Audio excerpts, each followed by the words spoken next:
boa tarde a todos e todas, sejam muito bem-vindos aí no nosso encontro do Laboratório de Narrativas Históricas, do dia 23 de junho de 2021. Hoje nós vamos ter a satisfação de receber o Arthur Ferreira, que vai fazer uma apresentação muito bacana para nós. O Arthur Ferreira, enfim, é um especialista, né, trabalhando com softwares de data mining, que eu assisti uma apresentação dele, fantástica.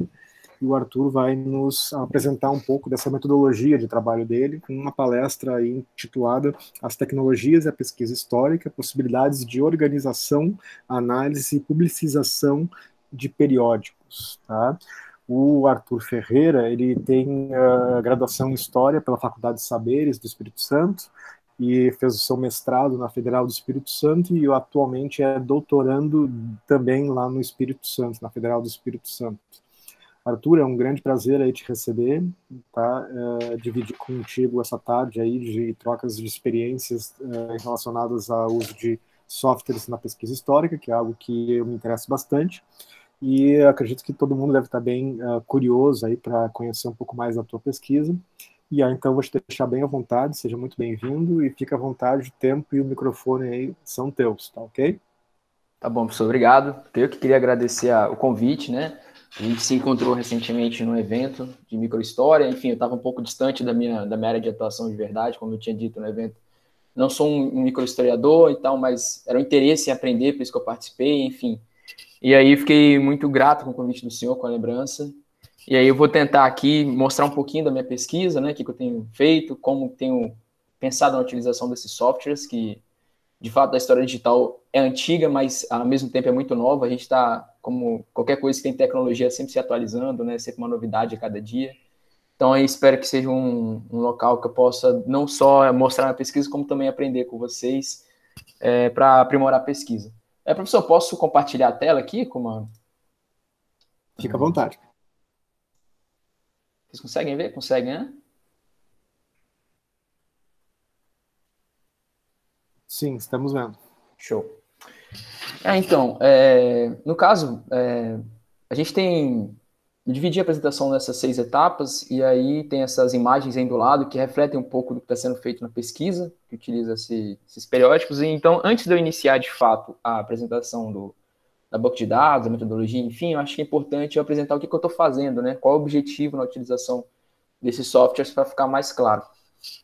E então, de certa forma, na minha tese, eu tenho como interesse entender as linguagens políticas que circularam, foram veiculadas, né, através dos impressos, tanto periódicos quanto panfletos no processo de independência.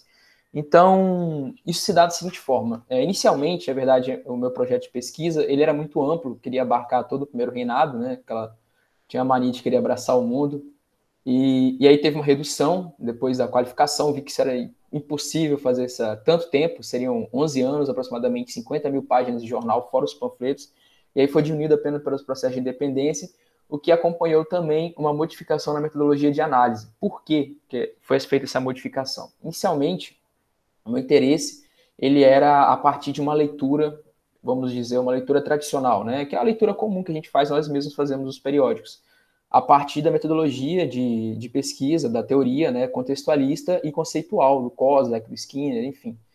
Porém, a gente percebeu, tanto eu quanto as minhas orientadoras e também a banca da qualificação, que esse tipo de pesquisa, além que sempre há espaço, né, na história para revisões, para novas formas de entender os mesmos documentos, porém, de certa forma, esse tema também era um pouco exaustivo no processo de independência. Muitos historiadores já tinham se concentrado em entender as linguagens políticas e os conceitos desses jornais, e pesquisas, aliás, bastante meritórias e bastante completas, né? Que, aliás, sempre sofrem críticas, mas eram muito importantes. Então, a gente tentou criar uma forma de eu fazer análise desses mesmos documentos com uma metodologia parecida, mas utilizando novas ferramentas. E daí veio a questão dos softwares. Então, enfim, dentro dessas pesquisas, algumas já tinham analisado softwares, como eu posso citar 3 em especial, que é o livro Astúcia Liberal, da professora Cecília Salles, que foi entender os jornais do Rio de Janeiro e os grupos políticos a partir de uma perspectiva mais econômica, mais relacional entre os grupos. ou a pesquisa da professora Lúcia Neves, da Corcundas e Constitucionais, que também analisou esses jornais impressos do Rio de Janeiro também, tentando entender mais uma vez os conceitos. E no caso do Nordeste, né, o principal que a gente tem é do professor Evaldo Cabral, que também tentou entender a partir dos jornais as questões políticas do processo de independência. Então, de certa forma, era um tema já bastante visitado pela historiografia. E aí, uma tentativa de tentar superar um pouco essa exaustão foi utilizar os softwares. Né? E isso, aliás, ela vem guiada, a escolha de utilização dos softwares, ela vem guiada por essa mesma historiografia. Na verdade, guiada por 3 autores, que são muito importantes ali para os pesquisadores 800, que é o meu período, que é o David Armitage e o Koselleck, né, que é o grande intelectual da história dos conceitos, e o Javier Hernández, porque eles destacam em alguns artigos, em alguns trabalhos, que mesmo que a história dos conceitos, né, ou a história linguística esteja sendo feita já há muito tempo, talvez uma análise guiada por softwares possa dar alguma novidade, possa trazer alguma coisa que talvez os historiadores não enxergaram, ou trazer algum assunto mesmo que a leitura viciada que a gente tem muitas vezes de ler sempre aquela literatura falando algo, quando a gente vai revisitar as fontes, a gente acaba lendo muitas vezes a mesma coisa. Então, eles destacaram que uma leitura guiada por computadores, né, por ferramentas informacionais, talvez colaborasse para que tivesse alguma modificação ou não, ou que, de certa forma, até mesmo confirmasse o que os historiadores até então estavam dizendo. Então, foi a partir dessa necessidade que a gente teve, né, que a gente escolheu, na verdade, de fazer, de escolher softwares para tentar trabalhar um assunto que já foi bastante revisitado pela historiografia. E aí, durante as minhas buscas, né, para escolher algum software que pudesse se adequar ao trabalho, eu passei ali por 4, até que finalmente agora me concentro em 2, né. Primeiro foi o NVivo, que ele é já bastante conhecido, principalmente do pessoal que faz pesquisa bibliográfica, análise de entrevistas, né. Tem o NVivo, o MaxQDA e o Atlas TI, são os mais famosos aqui no Brasil, são os mais utilizados. Porém, Arthur, o NVivo... Oi? tu pode digitar esses softwares, o nome deles no chat depois? Posso sim, professor, posso sim. Obrigado. Então, porém, esses não se adequaram bastante ao meu objeto de pesquisa, porque, eles não trouxeram algumas ferramentas que eu achei que realmente fossem úteis para a minha pesquisa. Então, eu continuei pesquisando, e aí eu acabei conhecendo o Gephi, que eu vou apresentar um pouco dele daqui a pouco, e por mais que seja muito interessante, também não se adequou ao meu objeto de pesquisa, e aí eu continuei pesquisando, né, a gente sempre vai lendo, vai descobrindo coisas novas. Eu caí, então, no Iramutec, que foi realmente a grande ferramenta que eu tenho utilizado, também vou apresentar para vocês daqui a pouco, e que, de certa forma, resolveria, né, faria o que eu queria fazer, de fato, com os jornais.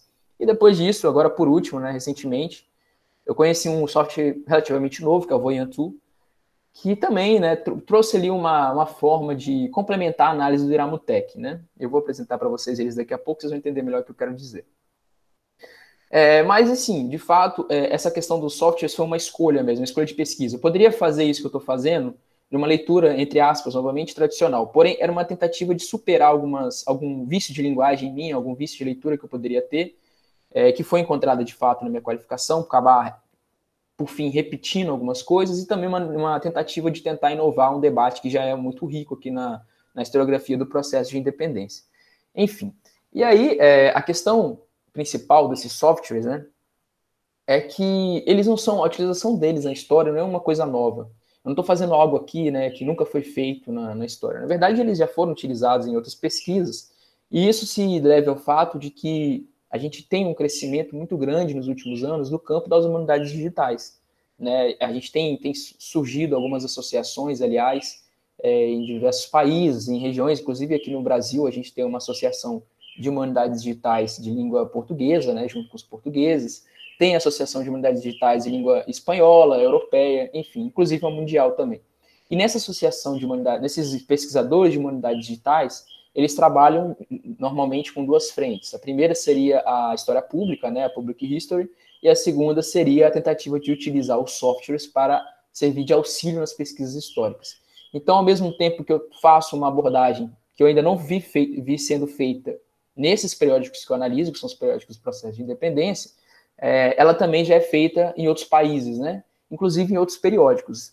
Como, por exemplo, eu tinha que citar algumas aqui, eu não poderia deixar de citar, o pioneirismo do padre jesuíta Roberto Busa, que é um padre italiano, se não me engano, E na década de 50, ele analisou através de softwares, né, fez um projeto lá, né, de analisar as obras de São Tomás de Aquino na década de 50, utilizando inclusive algumas máquinas que serviram na Segunda Guerra Mundial. Então, não é uma coisa nova essa mineração de textos. Claro que ele tinha outros objetivos, né, mas ele já estava fazendo isso aí há 60 anos atrás, né, aquelas máquinas que cabiam quase em computadores. Tem até alguns depoimentos dele dizendo que quando ele teve que mudar o laboratório dele de lugar, ele teve que pedir ajuda do governo para parar o trânsito, porque 12 caminhões tiveram que fazer o transporte, enfim.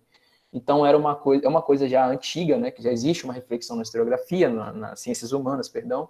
Entre 1960 e 1990, a utilização de computadores para as pesquisas históricas foi intensa, principalmente em questões estatísticas e quantitativas, seja em comparações seriadas ou na economia. Então, a gente tem vários exemplos, inclusive mesmo na história do Brasil, onde utilizava os computadores para fazer essas análises estatísticas. A partir da década de 90, de fato, começa a surgir pesquisas que analisam textos. E por que a partir da década de 90? Porque é um primeiro crescimento aí de digitalização de fontes e também de obras clássicas, né? Começa a se digitalizar, colocá-las em formato de texto. E aí começam a surgir os primeiros programas que fazem essa análise, vamos dizer, quantitativa e qualitativa desse texto. E aí os cientistas humanos começaram, né, a aproveitar esses programas, começaram a analisar os textos a partir deles. E o primeiro é o que eu tenho que citar, porque vai voltar posteriormente, é o Alceste, que é um software desenvolvido, na verdade, né, é um software e um método estatístico desenvolvido na França pelo um pesquisador chamado Max Heiner, que fazia uma análise quantitativa e qualitativa dos textos. Eu vou mostrar para vocês daqui a pouco. E, enfim, começaram a fazer essas análises, mas elas eram sempre de forma muito restrita à própria universidade, porque os computadores pessoais ainda não eram tão comuns, e, além disso, a internet também era muito restrita. Então, as pessoas tinham uma dificuldade muito grande, não só em conseguir utilizar o software, como também conseguir as fontes ou os livros, se fosse o caso de analisar uma obra clássica. Esse cenário, entretanto, começou a se modificar a partir dos anos 2000, né? A partir dos anos 2000, principalmente na Europa e nos Estados Unidos, aconteceu uma popularização aí do computador pessoal e da internet, e aí começou a surgir uma série de pesquisas que utilizavam computadores para ciências humanas. Inclusive, saíram alguns livros, né? Foi quando, na verdade, se eu não me engano, aconteceu o desenvolvimento da Associação de Humanidades Digitais. Eles criaram alguns eventos, e esses eventos, pela primeira vez, começaram a ser ocupados mais por cientistas humanos do que o pessoal da computação e da programação, já que antes eram eles que dominavam esses eventos. E também começou a surgir alguns livros de organização, discutindo metodologia de uso de informática para ciências humanas, enfim. Então começou a ter uma movimentação. E em 2010 para cá, acredito principalmente depois agora da pandemia, eu acho que agora na pandemia a gente vai ter um boom desse tipo de pesquisa, tornou-se tudo mais simples porque as fontes, né, falando agora especificamente do caso do Brasil, os jornais que eu utilizo, e eu acho que o professor também utiliza na Biblioteca Digital, foram todos digitalizados, estão todos online. Você tem hoje vários arquivos públicos, várias bibliotecas fazendo um trabalho de digitalização e disponibilização na internet. Hoje a gente aqui no Brasil consegue consultar arquivos, né, de outros países, e tudo isso tem facilitado, né? A gente tem, por exemplo, a plataforma Gale, que é uma plataforma que tem documentos do mundo inteiro, e a gente pode fazer, aliás, pesquisas de mineração de texto através da plataforma Gale online. Você nem precisa mais, dependendo do que você for fazer. Você nem precisa de um software, a plataforma mesmo te ajuda nesse processo. Então, enfim, essa forma de pesquisa tem se popularizado no decorrer dos anos, mas ela não é nova, ela já existe há bastante tempo, mas tem se aperfeiçoado, né? E aqui, mais recentemente, utilizando periódicos mesmo, tem surgido algumas pesquisas interessantes nos últimos 5 anos, como, por exemplo, tem uma análise feita de um pesquisador norte-americano, de um pesquisador francês, dos discursos do Macron e do Trump, fazendo uma análise de mineração de texto. Também eu li recentemente um artigo de uma pesquisa na Holanda, que pesquisou as propagandas da Coca-Cola, tentando entender como é que funcionaria ali os conceitos, como é que se relacionava o discurso político. Enfim, também teve um artigo um pouco mais antigo, de pesquisadores alemães tentando entender os discursos nacionalistas e xenófobos ali da Alemanha pós-nazista. Em 2016, se eu não me engano, saiu um livro de um professor de Oxford, onde ele tentou entender o desenvolvimento do conceito de direitos humanos, é o professor Peter Debola, o desenvolvimento do conceito de direitos humanos através também de mineração de textos, né? E aí ele cria uma metodologia própria para isso, enfim. Aqui no Brasil, que tem utilizado, né, de forma mais próxima da minha pesquisa, conheço 2 trabalhos, um de 2018, que analisou através do Iramutec a lei Eloy Chaves, uma lei que discutia sobre direitos trabalhistas dos ferroviários ali no início do século XX, e aqui na UFES, ali no começo de 2000, foi feita uma pesquisa sobre análise de cantigas infantis, também com o Iramutec. Então, veja, existe uma linha já que tem sido desenvolvida nesse campo, e eles têm já um desenvolvimento, inclusive metodológico e teórico, que para quando a gente vai usar esse software, a gente tem que estar atento, porque a gente pode acabando caindo em alguns problemas que já foi apontado por essa historiografia, por esses cientistas, perdão, e que já tem alguns pontos que a gente não pode fugir. E assim, o primeiro que eu acho interessante, que a maioria deles dizem, é que durante muito tempo os cientistas digitais, né, das humanidades digitais, ficaram sempre prometendo fazer pesquisa. O nosso campo pode revolucionar o campo de pesquisa, etc. Mas essa promessa nunca teria sido posta em prática. E foi apenas nos últimos 20 anos que realmente os cientistas de humanidades digitais realmente têm feito pesquisa de forma intensiva, tentando atuar nos seus campos científicos. E eles destacam que um dos problemas dos cientistas digitais é pensar que, por tudo ser analisado pelo computador, eu posso selecionar todas as fontes, porque eu não vou sofrer de exaustão, porque é o computador que vai fazer essa leitura. O primeiro ponto, né, desse erro de achar que o computador posso selecionar tudo, porque é o computador que vai fazer a leitura, não vou cansar, é que você pode acabar sobrecarregando estatisticamente o seu trabalho. Você pode selecionar fontes muito grandes com outras muito pequenas, e na análise estatística, essas fontes muito pequenas elas vão acabar desaparecendo, ou o seu trabalho ele vai perder o foco de tanta coisa que você está analisando. Então, o primeiro ponto que eles chamam a atenção é para uma seleção cuidadosa das fontes. O terceiro ponto é que eles pedem, também existe um segundo mandamento, vamos dizer assim, que é não ter uma fé muito grande no output do software, né? O que o software te dá. Esse resultado ele não é infalível, ele tem que ser analisado com calma, né? Isso eles tiram um pouco também da área de programação. Você não pode ver o resultado que o software te dá e parar nele, não tentar entender o que tem além dele. Porque se você faz isso, você acaba mesmo se limitando como pesquisador. Porque muitas vezes a gente tem que lembrar que o computador ele está agindo por meio de algoritmos, né? Ele não tá avaliando o texto como um pesquisador tem que analisar. Então a gente tem que ter um pouco além disso. E por fim, eles destacam a importância da leitura do próprio historiador nas fontes. O que nem sempre é feito, porque alguns pesquisadores analisam períodos muito grandes, por exemplo. Esses pesquisadores que eu citei dessa análise das propagandas da Coca-Cola na Holanda, eles analisaram um período ali de quase 70 anos, se não me engano, de 50, 70 anos. Então, eles, de fato, não conseguiram ler todos os jornais, né? Porém, é um problema, é um alerta que a gente tem que ter, primeiro, para a gente não ter uma dependência extrema dos programas, das ferramentas, porque isso acaba nos inviabilizando, talvez, né, como interpretadores do que a gente está lendo, e segundo, porque se você não conhece a fonte que você está estudando, você fica preso ao que o software te dá, e isso leva, né, ao desconhecimento na parte intelectual mesmo do que você está pesquisando, mas também numa limitação dos resultados, porque às vezes a ausência de alguma coisa do output do server, do software, por exemplo, alguma palavra que não apareceu, ela talvez seja mais importante do que está aparecendo, porque a gente tem que partir do princípio que nós conhecemos o nosso material de leitura, nós conhecemos a literatura na qual nós estamos dialogando, então por isso é importantíssimo essa leitura própria das fontes, além do que o software dá para a gente. Então, assim, como eu disse, é um tema já bastante discutido nas ciências humanas, existem associações, alguns pontos que eles nos alertam a tomar cuidado, e, enfim, a partir disso a gente vai desenvolvendo a pesquisa e criando, né, o nosso trabalho.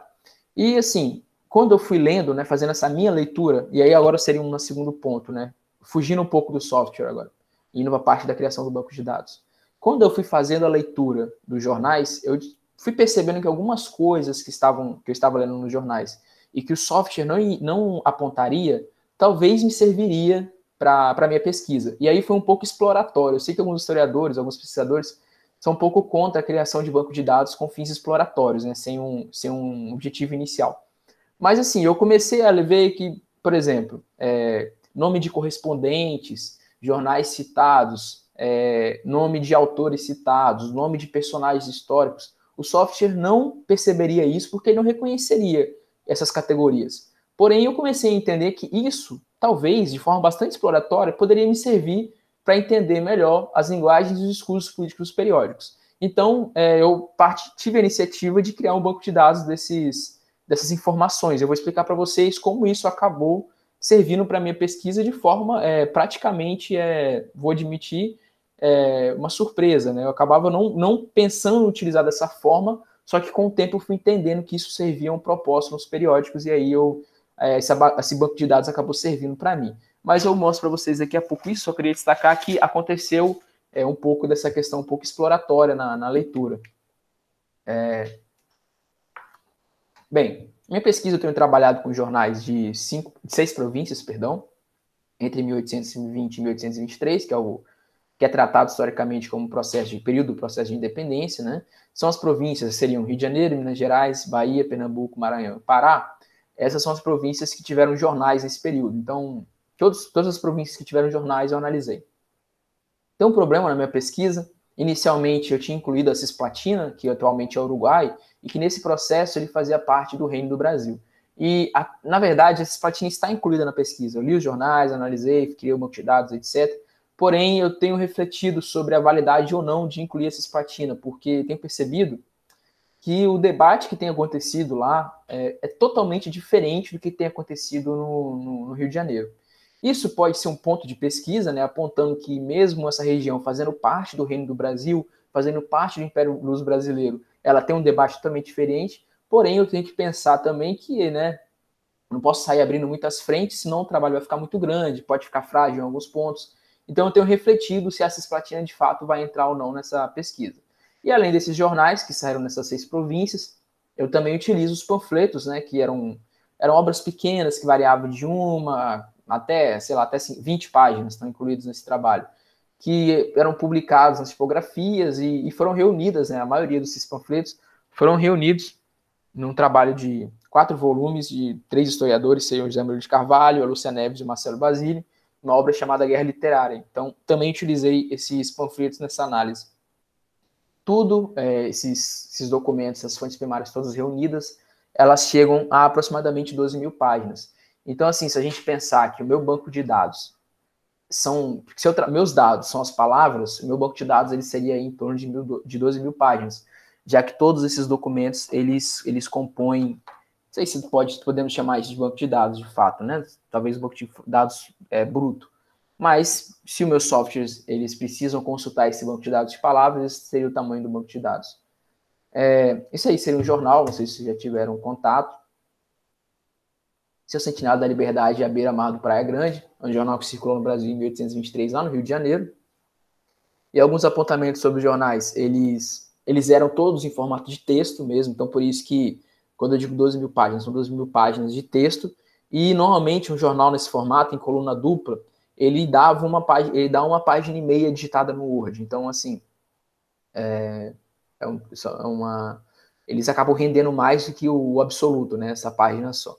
Eles eram separados por seções, eu acabei esse jornal, essa primeira página não está separada, né, mas eles normalmente se separavam por seções, por exemplo, seção de anúncios, seção de notícias, seção de cortes, como é bastante parecido com o que é hoje, de fato.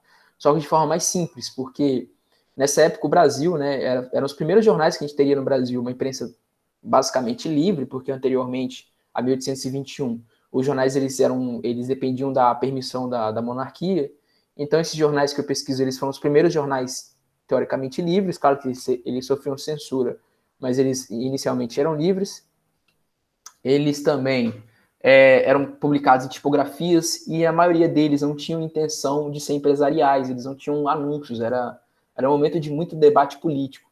Então, por isso, o texto deles era quase que integralmente político. Existiam alguns que eram especializados em anúncios, como o Diário do Rio de Janeiro, Gazeta do Rio de Janeiro em algum momento também, mas a maioria era quase que especificamente político. Então, eles começavam, do começo ao fim, debatendo política entre si e expondo teorias políticas também, tá? Existiu nesse período que eu apontei, que é o período de pesquisa, de 1820 a 1823, aproximadamente 50 periódicos. O problema é que alguns deles não passavam de 10 edições, porque era um momento de muita efervescência, então o cara começava a publicar um jornal para defender um ponto. Quando esse ponto ele acabava, quando ele era decidido, por exemplo, por lei ou por debate político mesmo, ele finalizava o jornal. Ou muitas vezes também ele era reprimido pelo próprio governo, reprimido pelas pessoas mesmo, porque nessa época não existia uma cultura política muito de imprensa livre, as pessoas, os próprios jornalistas, por vezes, acabavam concordando com algumas censuras, com algumas repressões. Então, os jornais eles variavam ali a frequência deles. Então, assim, como são quase 50 jornais, eu acabei tendo que fazer um recorte. Por que eu fiz esse recorte? Não daria para eu fazer uma pesquisa através de softwares, uma tese, que ficasse em um tamanho razoável com todos os jornais. O primeiro ponto seria esse. Porque a análise com softwares, ela pressupõe a utilização de imagens, né? Para tornar uma análise mais transparente, eu tenho que explorar imagens. Então, assim, iria ficar uma bíblia se eu fosse colocar 50 jornais ali de imagem, com imagens das análises, como a gente vai ver daqui a pouco, ia ficar muito grande. Então, o primeiro ponto que me levou a fazer esse recorte foi a necessidade de adequar a pesquisa, né, o tamanho da pesquisa. E o segundo ponto também é que o Iramutec, que é o principal programa, ele trabalha bastante estatisticamente através de um volume. Quanto maior o volume, de certa forma, melhor vai ser o resultado dele, vai ser o desempenho. Ele tem, inclusive, uma porcentagem que mostra, grosso modo, a relação entre volume e confiabilidade dos dados. Então, por exemplo, um jornal que tem até 10 edições, ele seria muito problemático fazer uma análise, porque o software ele não receberia, grosso modo falando, dados o suficiente no banco de dados, que seria o texto, para criar estatisticamente um padrão. E aí isso daí geraria problemas na análise. Então eu acabei excluindo. E aí eu me restringi inicialmente aos jornais que tiveram mais de 50 edições. E aí eles beiram de 200 a 1.000 páginas, tá? E por mesmo porque também, acabaram sendo 9 jornais entre os 50 jornais, né, que tiveram mais de 50 edições. E esses 9, aliás, eles são tão grandes, são tão importantes, que eles formam quase 65% da amostragem total. Ou seja, de todo o número de páginas, de todos os jornais, que chega ali a quase a 8.500 páginas, esses 9 jornais com mais de 50 edições, eles têm 65% do total de páginas. Então, mesmo que eu tenha feito esse recorte, eu acabo perdendo pouco, na verdade, ali, estatisticamente do meu corpus. E os outros jornais, que não foram analisados a partir do software, eles continuam, né, ainda assim, eu tirei algumas informações deles, como casos correspondentes, da citação de outros jornais, citações de autores, questões contextuais. Então, mesmo que eles não tenham sido analisados pelos programas, eles continuam servindo a pesquisa na construção do banco de dados e da análise contextual do período. Isso acontece porque, mesmo que eles sejam pequenos, eles acabam, ainda assim, participando intensivamente, movimentando e até mesmo criando alguns tópicos de debates. Então, mesmo pequenos, eles acabam ali incomodando, vamos dizer assim, os jornais maiores e ali formulando novos assuntos a serem debatidos pela imprensa. Atualmente, eu tenho pensado em aumentar um pouquinho esse número de jornais, incluir os jornais que tiveram mais de 20 edições, e aí vão entrar mais 7 jornais, porém, esse é só uma possibilidade, de fato, não está no projeto inicial da pesquisa. Inicialmente, são só os que têm mais de 50 edições, tá? Metodologicamente, essa pesquisa eu acabei dividindo ela em 3 partes, porque, bem, eu me deparei com um volume de 8.000 páginas de jornal, a qual eu tinha que ler, digitar e analisar por meio das fontes, por meio dos softwares, né? E, enfim, eu tinha que me organizar de alguma forma ali, meio que por etapas. Eu tenho uma paixão um pouco secreta por programação. Então, eu meio que me organizei ali meu quadro de trabalho como se fosse um organograma. E daí eu eu criei essas 3 etapas aqui iniciais, né? E essas 3 etapas eu retirei da Laurence Bardan, daquele livro de análise do conteúdo dela, porque me serviu bastante para organizar minha pesquisa. E mesmo que eu não use análise de discurso, né, que é a metodologia que ela está discutindo, ainda assim, esses pontos, essas etapas de pesquisa me ajudou a organizar ali meu cronograma, enfim, minha cabeça e me ajudou. Então, nesse primeiro momento, é um momento que ela chama de pré-análise. É o momento que a gente faz ali a escolha dos documentos, né? Como eu mostrei para vocês, eu selecionei jornais e panfletos. E por que eu parti dessa seleção? Né? Eu poderia ter selecionado discursos na Assembleia, eu poderia ter selecionado, enfim, uma série de coisas. Mas o problema da pesquisa era justamente entender as linguagens políticas e os conceitos que circulavam ali nos impressos do processo de independência. E, além disso, a escolha dos jornais se dá porque eles tiveram uma importância fundamental no debate. Porque, bem, de 21 até ali meados de 22, o Brasil não teve um parlamento no Brasil. O que tinha era o parlamento lá nas Cortes de Lisboa, porém um debate que estava quase de forma oposta ao que estava tendo no Brasil. Então, o que servia, o que estava acontecendo no dia a dia do Brasil, as ideias que circulavam, as propostas as políticas que aconteciam e etc., elas circulavam por meio dos jornais e dos panfletos. Daí a escolha desses documentos. Além disso, também, se a gente fizer uma análise prosopográfica desses jornalistas que publicaram esses jornais, quase 40% desses redatores que eu pesquiso viriam a ter algum cargo eletivo no futuro. Então, assim, se no momento que eu analiso eles são uma suposta elite intelectual, no futuro quase metade deles virá a fazer parte da elite política. E aí teve deputados estaduais, né, que seriam os provinciais, tivemos senadores, governadores de província, tivemos ministros, tivemos membros do Conselho de Estado, enfim. Então eram aqui homens que, se naquele momento que escreveram o jornal não eram proeminentes politicamente, posteriormente quase metade deles viriam a ser. Isso então torna os jornais uma fonte privilegiada de pesquisa desse momento. Além disso, aí o segundo ponto seria a constituição do corpus. Então escolhi teoricamente quais seriam meus documentos, e então a partir dessa escolha eu passei a reunir os documentos, né? Então eu baixei a maioria desses jornais, estão disponíveis na biblioteca digital, e aí eu baixei todos eles, primeiro porque isso facilitaria a minha leitura e também a digitação, e também porque na época era um medo que falava que, bem, às vezes eu achava que era um pouco de preciosismo, né, mas acabou se confirmando recentemente. Eu tinha medo dos jornais simplesmente sumirem da internet, porque eles só estavam hospedados na biblioteca digital. E aí eu falei, vou baixar isso aqui, porque, bem, se isso acontecer, tá tudo comigo. E, de fato, uns 2, 3 meses atrás, a biblioteca digital ela acabou ficando offline aí quase, acho que 1 ou 2 semanas, não me lembro direito. E então, esse medo meu, talvez excessivo, acabou se valendo nisso. Então, eu tenho todos os jornais aqui no meu computador, foi a primeira coisa que eu fiz. E, além disso, também eu procurei complementar essa coleção, porque alguns jornais que circularam no período não estão na Biblioteca Nacional. Eles estavam espalhados, alguns, inclusive, eu nem localizei. Então, eu visitei alguns arquivos em Pernambuco, Pernambuco, Maranhão, Porto e Uruguai, alguns presencialmente e outros à distância. Como eu disse, a gente tem, graças a Deus, atualmente, né, a gente tem essa vantagem de estar bastante coisa digitalizada. Alguns estavam, de fato, principalmente no Maranhão, no Porto e no Uruguai, porém, outros jornais, como em Pernambuco e no Uruguai, não estavam digitalizados. Então, aí tive que fazer esse trabalho também de digitalização desses documentos, né, e acabei um pouco meio que complementando um pouco essa coleção, que vai ser depois disponibilizada para outros pesquisadores. A província da Bahia, que é o jornal, é uma outra província que eu pesquiso, infelizmente a coleção está muito incompleta, não consegui localizar edições de alguns jornais, ou até mesmo alguns jornais inteiros, porque não estão localizados em nenhum arquivo, nenhuma biblioteca, enfim. A gente teve um problema ali no início do século XX da Bahia, que teve uma guerra civil, um conflito civil, e aí a biblioteca ou o palácio, não me lembro bem agora, que estavam armazenados esses documentos, ele sofreu uma explosão.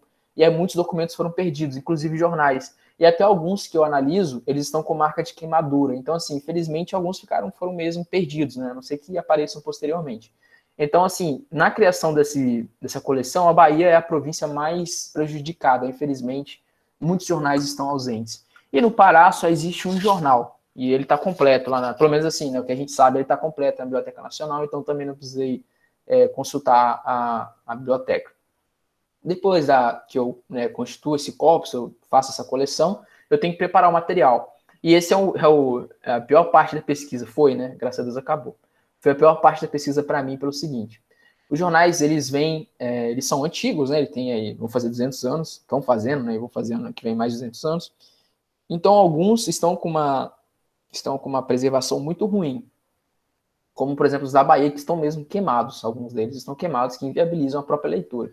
E para piorar, quando eu faço digitalização, ou quando foi feita a digitação pela Biblioteca Nacional, essa digitalização ela sofre um problema do OCR. Porque, por exemplo, a digitalização da Biblioteca Nacional ela foi feita o OCR, porém, nesses jornais de processo de dependência, o OCR está muito ruim. Ele não condiz com a realidade. Se você tentar fazer uma análise com software pelo OCR da Biblioteca Nacional, vem muita coisa errada, vem inclusive muito lixo, vem coisa desnecessária que acaba deturpando a análise. Inclusive, até mesmo se você tentar fazer uma pesquisa através do próprio site também, é uma pesquisa que é um pouco desconfiável. Saiu, inclusive, no ano passado, um artigo sobre 2 professores da Bahia falando sobre isso. Eles fizeram um teste de pesquisa no portal da Hemeroteca e percebeu que não é confiável se você pesquisar, porque o OCR feito nesses jornais ele é muito deficiente. E isso se dá principalmente graças à qualidade da digitalização. Então, veja, não daria para eu fazer no software em PDF, com esses jornais extraídos em forma de PDF, uma análise de mineração de textos. Então, eu tive que digitar esses jornais. Então, aí foi feita a digitação de 7.000 páginas de jornal. Óbvio também que não fui eu que fiz, né? Eu acabei contratando pessoas, então trabalhei com uma equipe aí de aproximadamente 10 digitadores, e aí eles digitavam esses jornais, e depois esses jornais vinham para mim para fazer as correções e, enfim, fazer as adaptações que o software requeria. Então foi feito esse trabalho aí de reprodução também de documentos, graças à dificuldade de análise no software. E, além disso, eu tive que padronizar algumas coisas, porque algumas palavras também, bem, o documento é antigo, ele acaba entrando em decomposição, e algumas palavras ficavam ilegíveis. Então, por isso, eu tive que padronizar nessa parte de preparação do material, o que seria feito quando o documento estivesse legível. E aí a gente chegou ao ponto em que, se 50% da página ou mais estivesse legível, ela não seria digitada. Por quê?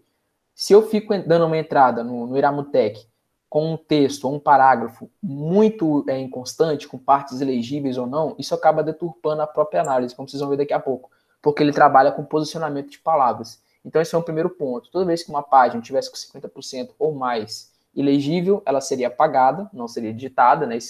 E depois eu mostraria estatisticamente quantas páginas não teriam sido digitadas.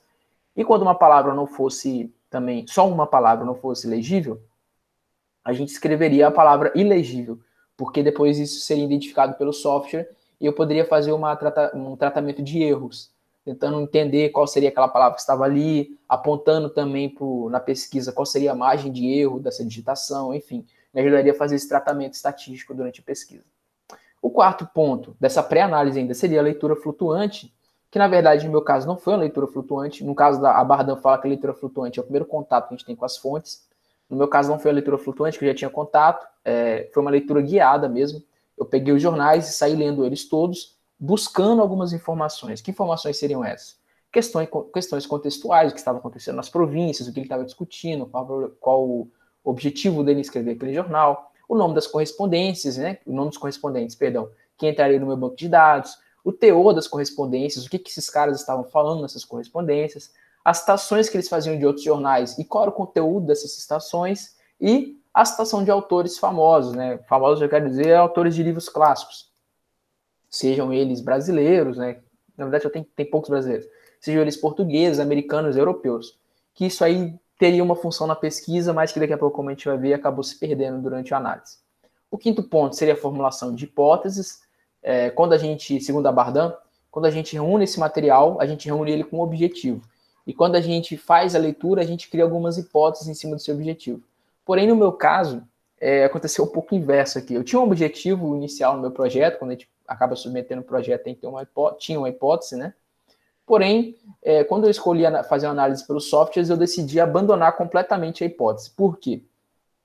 Eu me senti, de certa forma, que se eu quisesse continuar com aquela hipótese, eu podia ser ali, utilizar, mesmo que eu evitasse, não que fosse de forma intencional, mas eu senti que talvez eu poderia ali buscar algo no software que eu queria encontrar e não deixar ser encontrado pelo que o software me daria. Então, eu preferia abandonar totalmente a minha hipótese inicial.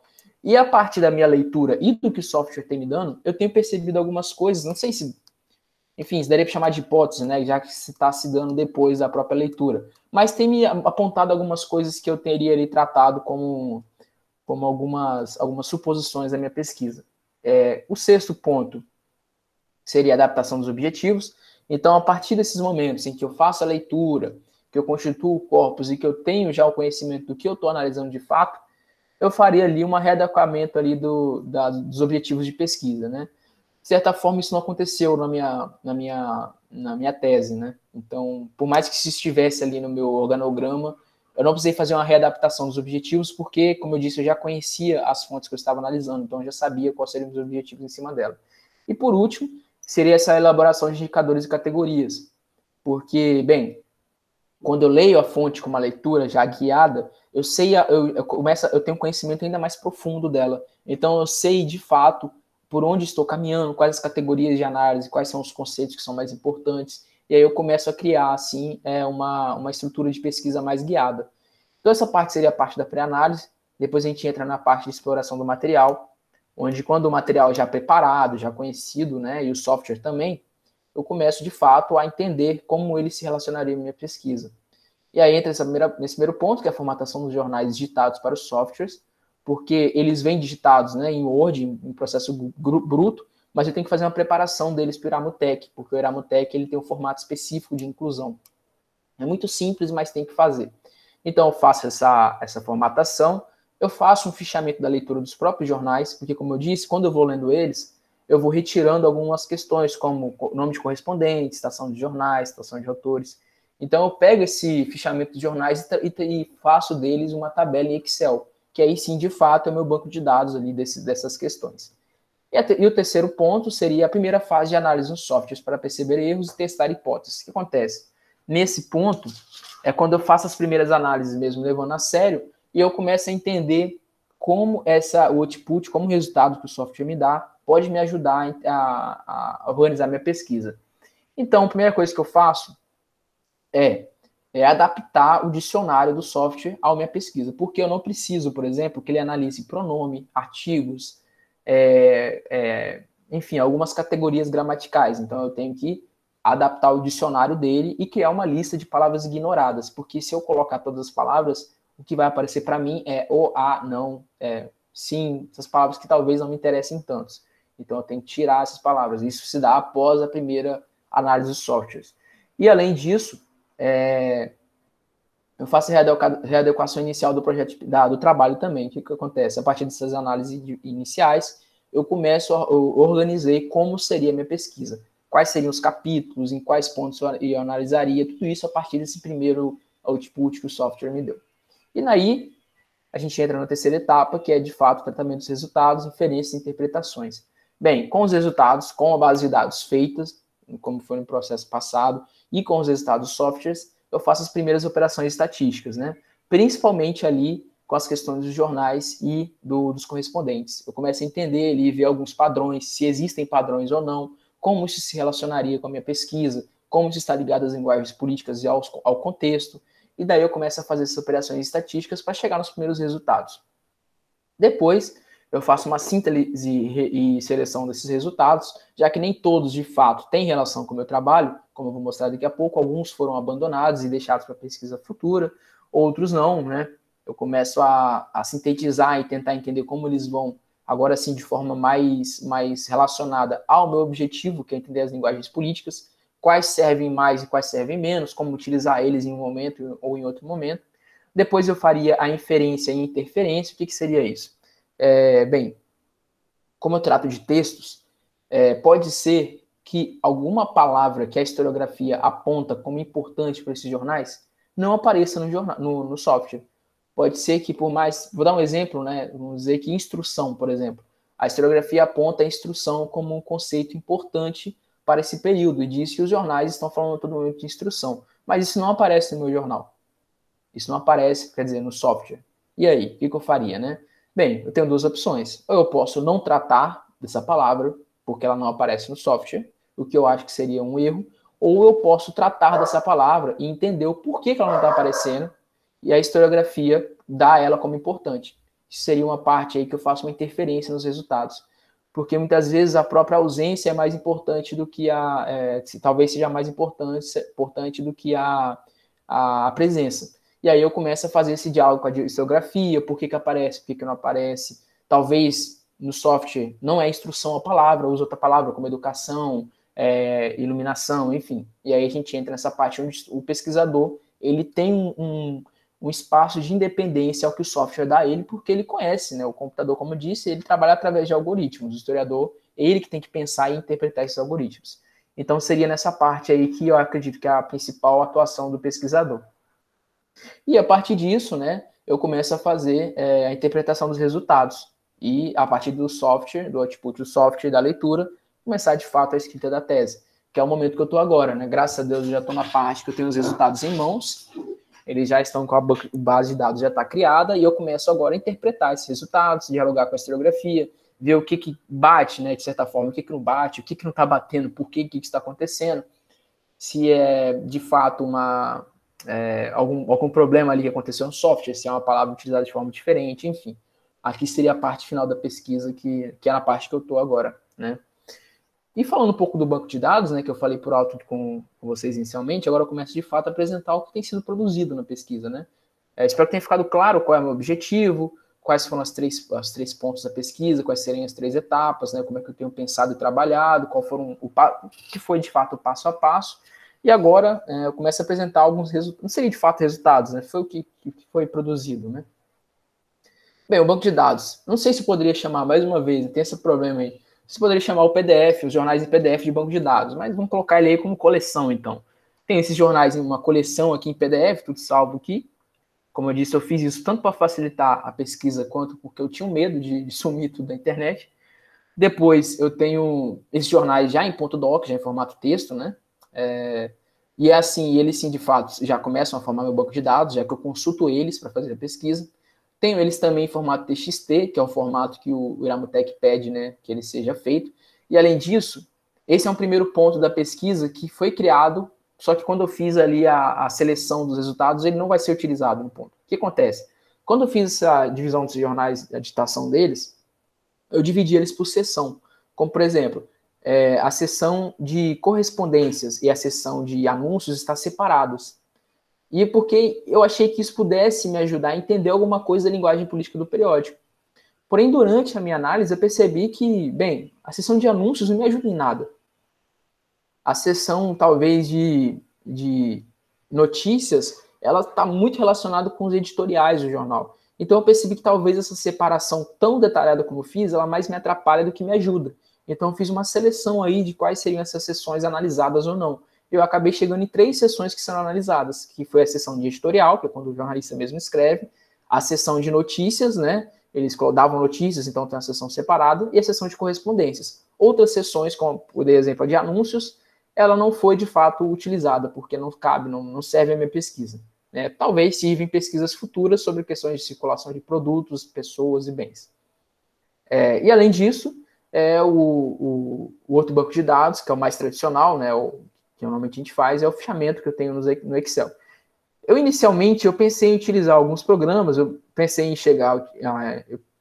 inicialmente a utilizar o SQL, que na verdade é uma linguagem de programação, porém eu abandonei no meio do caminho, vi que seria um trabalho que não se compensaria. E depois eu até pensei em utilizar o Access do Office, porque ele é mais simples e bastante semelhante, aliás, ao Excel, mas na verdade também eu vi que seria um preciosismo, então eu preferi ficar inicialmente restrito ao Excel. Depois eu modifico isso, mas eu explico por quê. Depois eu chego a outra condição. O primeiro banco de dados, esse aqui, é o formado pelas correspondências, né? Então, o que eu fiz? Como é que foi feito? Durante a leitura dos jornais, eu destaquei aqui todas as correspondências que apareciam nesses jornais. Então, eu tenho o autor, que é esse primeiro campo, né? E aí tem nomes, né? Amantes da ciência da arte, autores anônimos, isso era muito comum, nem todos assinavam as correspondências, né? Alguns apelidos aqui, algumas iniciais apenas, seja de nomes ou até mesmo iniciais de próprios pseudônimos, e alguns assinam também, principalmente nos jornais do Maranhão, no Jornal do Maranhão, no Conselho do Maranhão, eles assinam o mesmo jornal. Então, veja, esse primeiro campo ele já é interessante por si só, porque ele pode me ajudar a entender se esse pseudônimo, amante das ciências e da arte, ou um constitucional de fato e direito, se isso daqui tem uma relação com o contexto da época, e de fato tem. Era um momento de louvor à Constituição. Era um momento onde eles davam valorizavam bastante a educação. Então, muitas correspondências, a próprio pseudônimo dela, tinha relação com o que estava sendo debatido na época, com valores ditos positivos na época, que seria constitucional, seria liberal, amante da liberdade, enfim. Então, isso já é um campo interessante para a própria pesquisa. Porém, eu posso também avançar para outro ponto. Por que, por exemplo, seria uma pergunta, que o Jornal do Maranhão, a maioria das correspondências são assinadas pelas próprias pessoas e no Jornal do Rio de Janeiro não? Isso poderia ser uma pergunta. E bem, talvez uma resposta provisória, uma hipótese de pesquisa, de fato, seria que no Jornal do Maranhão, os correspondentes que assinam aquele jornal, eles fazem parte do grupo político, vamos dizer, que está no poder, então eles têm uma liberdade de assinar esse periódico, essas correspondências. Enquanto o Rio de Janeiro, a política ali é muito frívola, está sempre constante, os grupos políticos estão entrando e saindo do poder a todo momento. Então não existe uma liberdade, eles se sentem talvez coagidos de assinar as correspondências. Seria talvez uma hipótese de pesquisa a ser desenvolvida no futuro. Então veja, essa primeira... E além disso também, né, tem um outro ponto. Quando ele assina o nome dele, isso me dá a liberdade de procurar se eu consigo informação sobre o correspondente, saber quem é essa pessoa que está assinando essa correspondência. Por quê? Isso se torna importante. Porque nesses jornais a gente não sabe quem lia eles, a gente não sabe quem eram os assinantes. Porque apenas o Jornal do Maranhão, que é o que acabaram as pessoas assinando, apenas ele expôs quem eram os assinantes, com nome, profissão e endereço. Os outros não. Então a gente não sabe de fato quem estava lendo.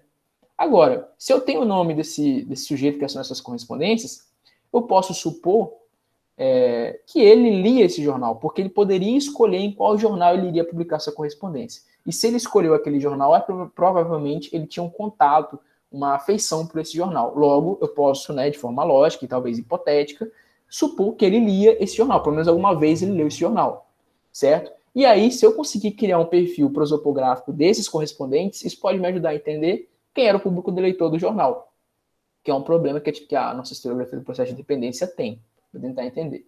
Então aí, só nessa primeira etapa, nessa primeira coluna aqui, a gente já tem alguns problemas de pesquisa e hipóteses. Algumas que não vão ser exploradas por mim e outras que vão ser, tá? Aqui nessa parte tem a questão da síntese, uma síntese bem sintética mesmo, tá bem pequena aí das correspondências, né? Elas me ajudam a me localizar. Então, por exemplo, eu quero entender aqui como é que essas correspondências estão sendo utilizadas por um jornal em determinado momento. Por exemplo, o jornal do José Bonifácio, que ele publicou em 1823, ele coloca muitas correspondências, é praticamente o jornal inteiro de correspondências, falando mal dos portugueses. Então, para se evitar ser acusado de xenófobo, né, de anti-lusitano, que era o que dizia na época, ele coloca as correspondências aparecem suprindo esse campo, fazendo críticas constantes, não só aos portugueses como política, mas também como pessoas, como nacionalidade, chamando os portugueses de absolutistas, chamando que eles queriam recolonizar o Brasil. Então isso talvez seja ali uma escolha retórica e linguística do jornal, uma escolha que ele levou para construir o seu discurso. Então essa síntese me ajuda a me localizar nesse debate todo. E aqui tem uma categorização que eu fiz inicialmente, que eu ia tratar ela de forma estatística, mas também, né, como eu mostrei para vocês naquela parte de síntese e seleção dos resultados, percebi que essa categorização está muito problemática, então, de fato, ela está lá, mas talvez seja utilizada em pesquisa futura quando eu puder me aperfeiçoar essa categorização. Mas ela está no meu banco de dados, então não quis deixar de trazer para vocês. E aqui está a edição, né, que é a referência mesmo dos jornais. Então, assim, esse primeiro é o primeiro banco de dados, né? Ela compõe-se das correspondências. No total, está entre 2.000 e 3.000 correspondências que foram enviadas para os jornais e que me ajudam, né, a entender alguns pontos, né, deixar algumas coisas abertas para pesquisa futura, enfim, está nesse ponto. O segundo banco de dados criado foi a citação de jornais, que, aliás, foi quando eu apresentei uma parte desse trabalho no evento que eu participei com o professor Júlio. O que é isso aqui? Quando eu ia lendo jornais, eu ia lá e toda vez que eu vinha outro jornal sendo citado, não importa de qual país, de qual região, não importa, eu destacava ele, tá? E por que eu fiz isso? Primeiro, eu queria entender como se daria essa circulação dos jornais.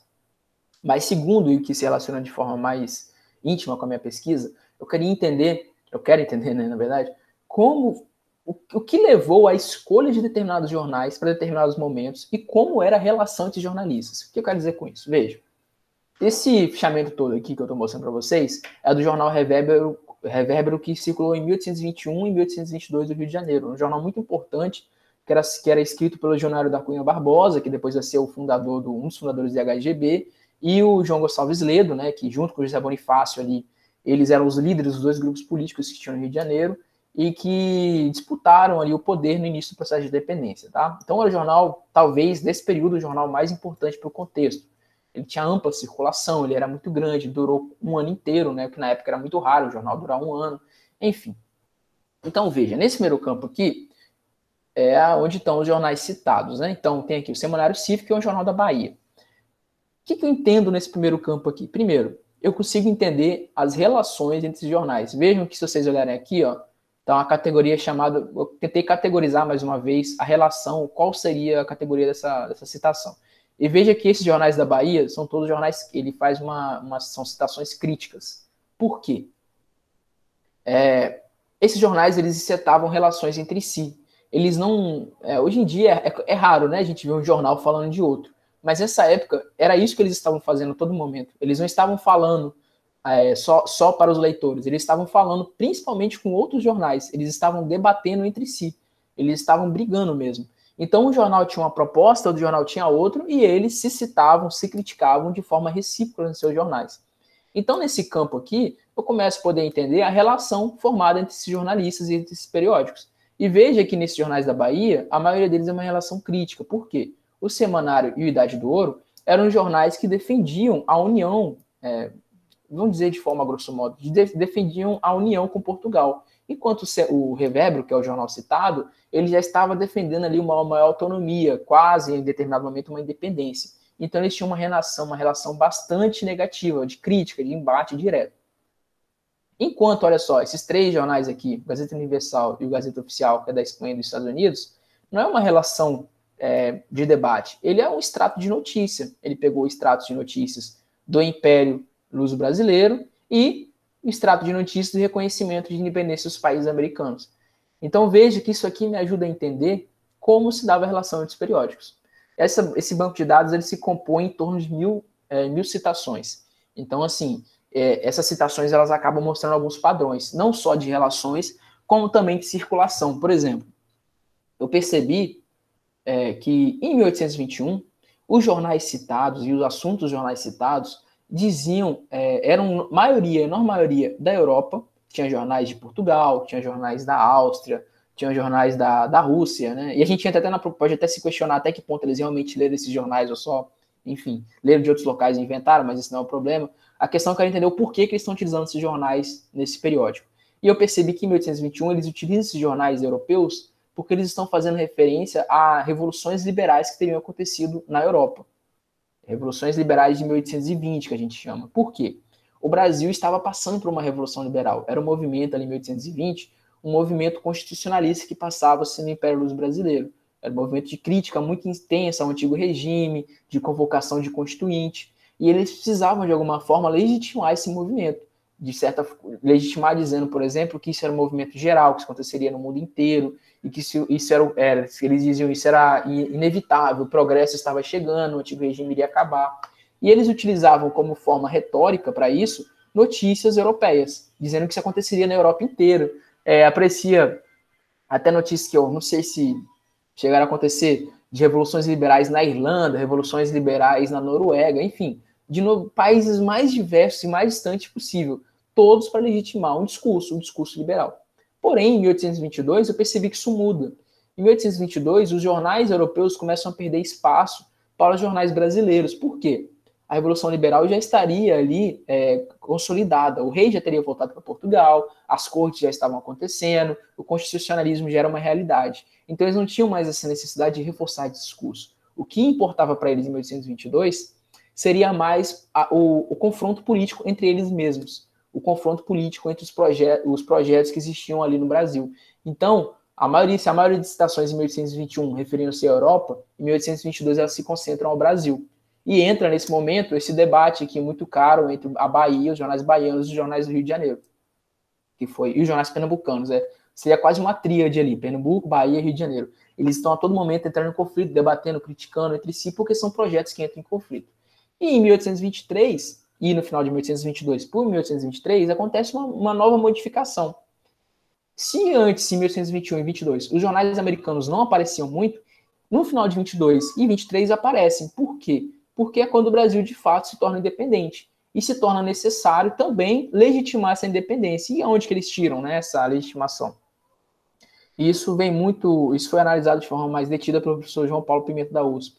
Isso se dá porque a América se torna um exemplo, as independências se tornam uma experiência compartilhada entre esse continente.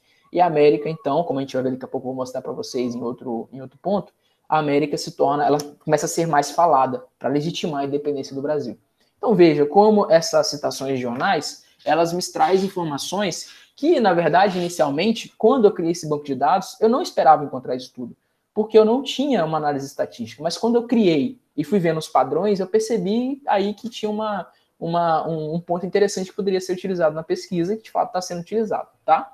Aqui tem o local do jornal, né? Interessante ver de onde eles vieram para criar esses padrões. Mais uma vez, uma síntese, mesmo para eu me guiar, ver o que está acontecendo, para não ter que toda hora ficar voltando, né, ao próprio jornal. Aqui eu posso ver qual que eu vou consultar e qual que eu não vou consultar. Uma nova categorização. E aqui uma edição. E aqui tem uma novidade. Eu tenho aqui a data da edição. Por quê? É através da data que eu consigo ver os padrões de modificação de citação de jornais. Se está citando tal região, se está citando outra região, é através da data. E aqui, quem citou? Porque às vezes um correspondente citava outro jornal, tá? E aí isso me ajuda a entender, por exemplo, se o redator está se utilizando de uma correspondência para criticar outro jornal, ou até mesmo se o correspondente está criticando um jornal que o redator, na verdade, tem uma relação de amizade. E aí eu tenho que entender por que isso aconteceu. Isso acontece raramente, mas acontece. O redator, por exemplo, é aliado de um jornal e o correspondente vai lá e critica esse jornal. E aí, né, enfim, às vezes o redator vai lá e responde essa crítica, às vezes ele não fala nada, e aí eu tento entender como é que isso teria se dado retoricamente, tá? Esse foi o segundo banco de dados. E o terceiro, né, que é esse daqui, é a citação de autores. Como é que foi feito isso aqui? Quando eu estava lendo os jornais, eu enxergava algum autor, né, que escreveu alguma obra clássica citado, eu ia lá e separava essa citação. Aqui eu criava uma categorização de local, né? Tem vendo aqui que o Albírio Tiburcio está como clássico, porque eu reuni os gregos e os romanos no mesmo local, tá? Aqui tem os países, uma síntese de como foi utilizado, da mesma forma aqui, né? Edição, data e quem foi que fez a citação. Bem, de fato, como eu disse, essas três bases de dados elas foram feitas de forma exploratória. E essa aqui, quando eu fui tentar entender como ela se relacionaria com a pesquisa, eu percebi que, de fato, poderia até, né, incluí-la, mas abriria um flanco muito grande que eu não acho que a tese é a hora de discutir sobre ele. Então, é uma base de dados que ficou para pesquisa futura. Por exemplo, como eu poderia pensar através disso aqui? Eu poderia fazer duas perguntas nessa base de dados. Primeiro, três, na verdade, né? Primeiro, existe algum padrão, uma pergunta, entre os jornais? Quer dizer, existe um padrão entre os jornais de um grupo político e de outro sobre quais autores eles utilizam como referência? Porque, a grosso modo, numa análise bem superficial, eu percebi, por exemplo, que um jornal conservador, do Visconde de Cairu, ele não se utilizava de autores franceses. A grande maioria dos autores que ele utilizava eram autores ingleses. Então, será que existiria esse padrão?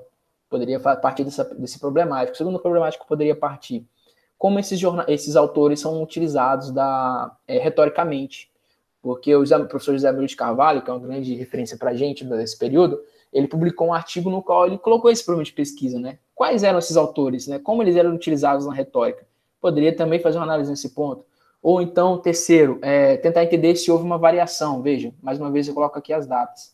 Será que houve uma variação no decorrer do tempo? Por exemplo, se em 1821 foram utilizados autores que falavam mais da teoria liberal, em 1822 da resistência ao governo, né, graças ao processo de independência, e se em 1823 houve uma nova modificação, por exemplo, citando mais o Benjamin Constant, que é tido pela historiografia como um grande influenciador da nossa Constituição.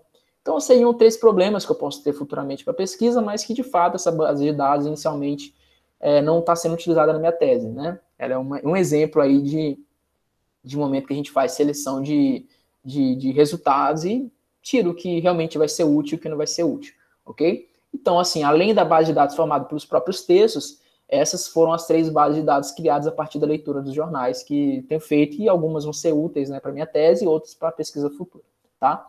Agora, eu entro de fato na parte dos softwares, né? São 4, mas são 3, né? Eu coloquei o Mendeley aqui porque eu acho que, não sei se vocês conhecem, se vocês utilizam, mas me ajudou bastante o Mendeley, tá? O Mendeley é um programa, existem vários programas similares a ele. É um programa basicamente de organização de referências. E aqui você pode criar pastas, você pode criar, colocar os seus jornais. Pode ampliar um pouco mais o zoom para a gente poder enxergar sim, melhor? professor. Aqui. Dá para ver agora? Melhorou? Na verdade, isso. Se puder então, fazer um zoom maior, a gente agradece. Isso aí, tá aí, ótimo. Isso. Então, aqui você pode criar pastas, por exemplo, tem pastas dos laboratórios que eu faço parte, né? Algumas organizações para me saber onde eu procurar algumas coisas, né? Por exemplo, tem aqui humanidades digitais que tive que separar algumas obras porque não faziam parte, não se identificavam com uma coleção geral. Do laboratório que a gente tem uma pasta compartilhada, enfim.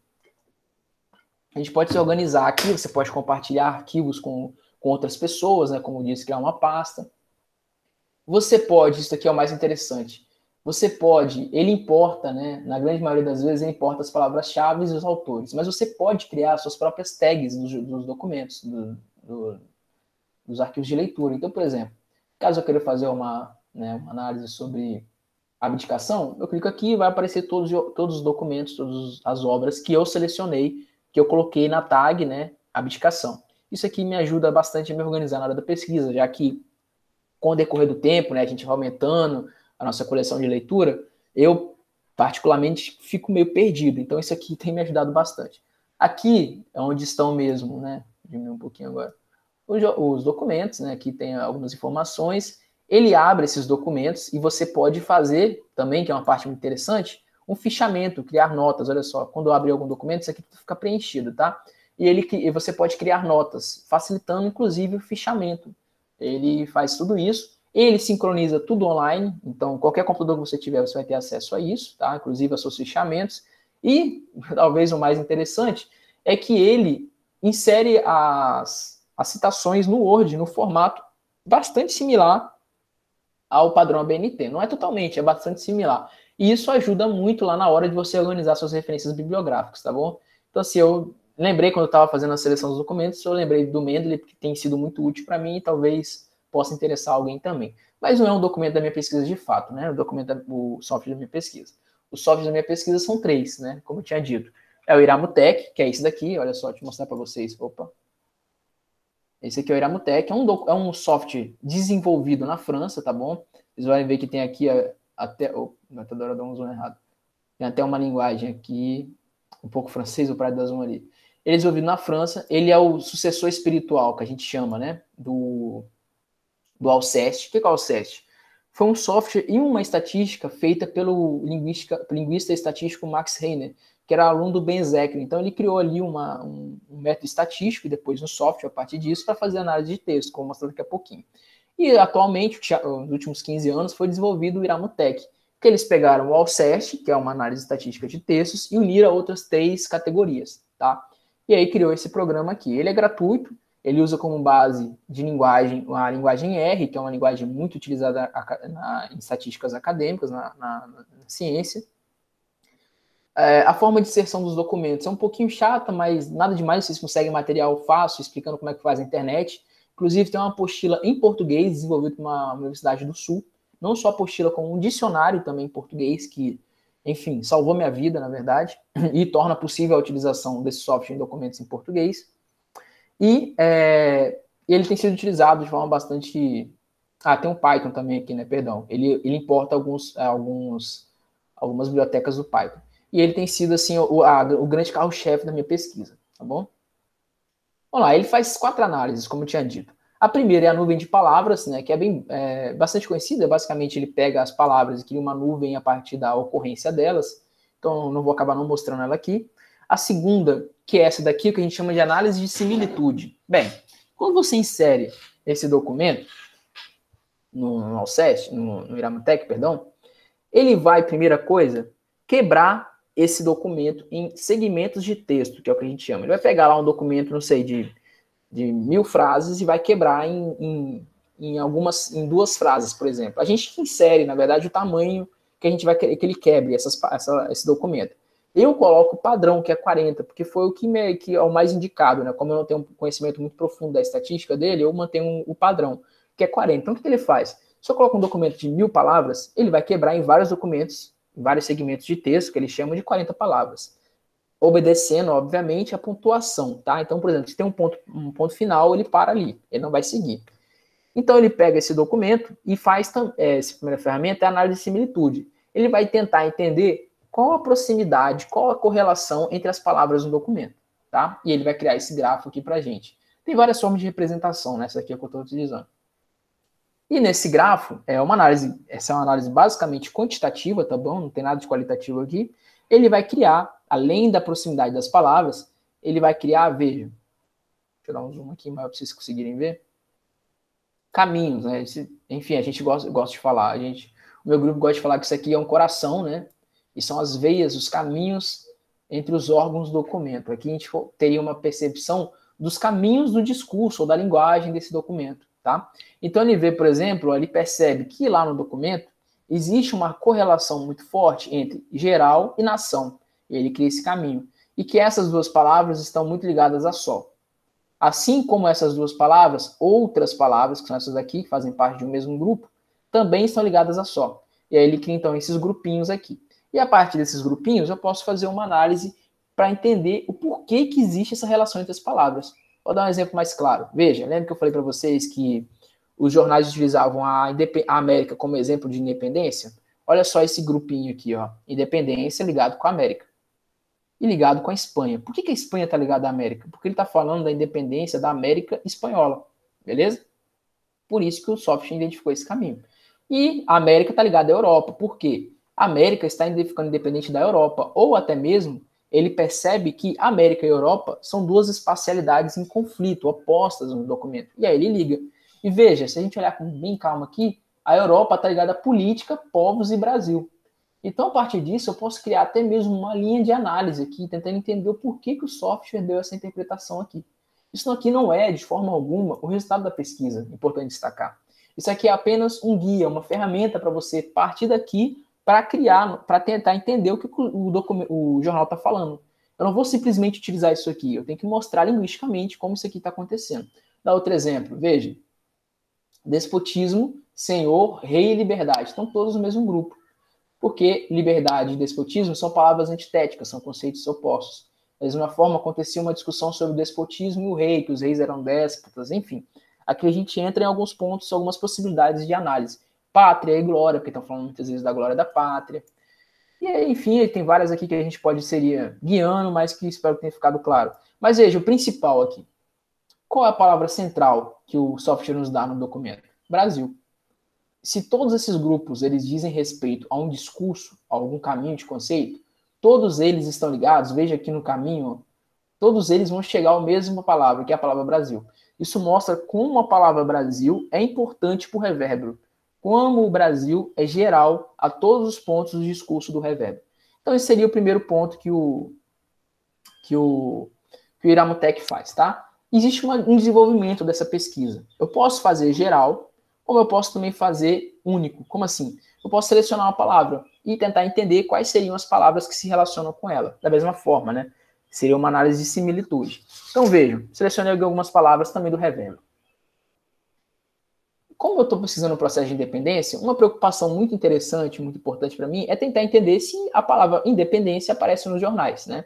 Já que o revérbero, como disse, para a parte da historiografia, é como se fosse um precursor da independência do Brasil, ele estaria defendendo a independência do Brasil.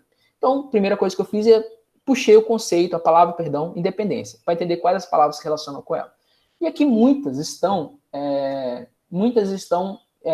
foram esperadas, né? Já a historiografia já havia dito, na minha leitura também já havia percebido.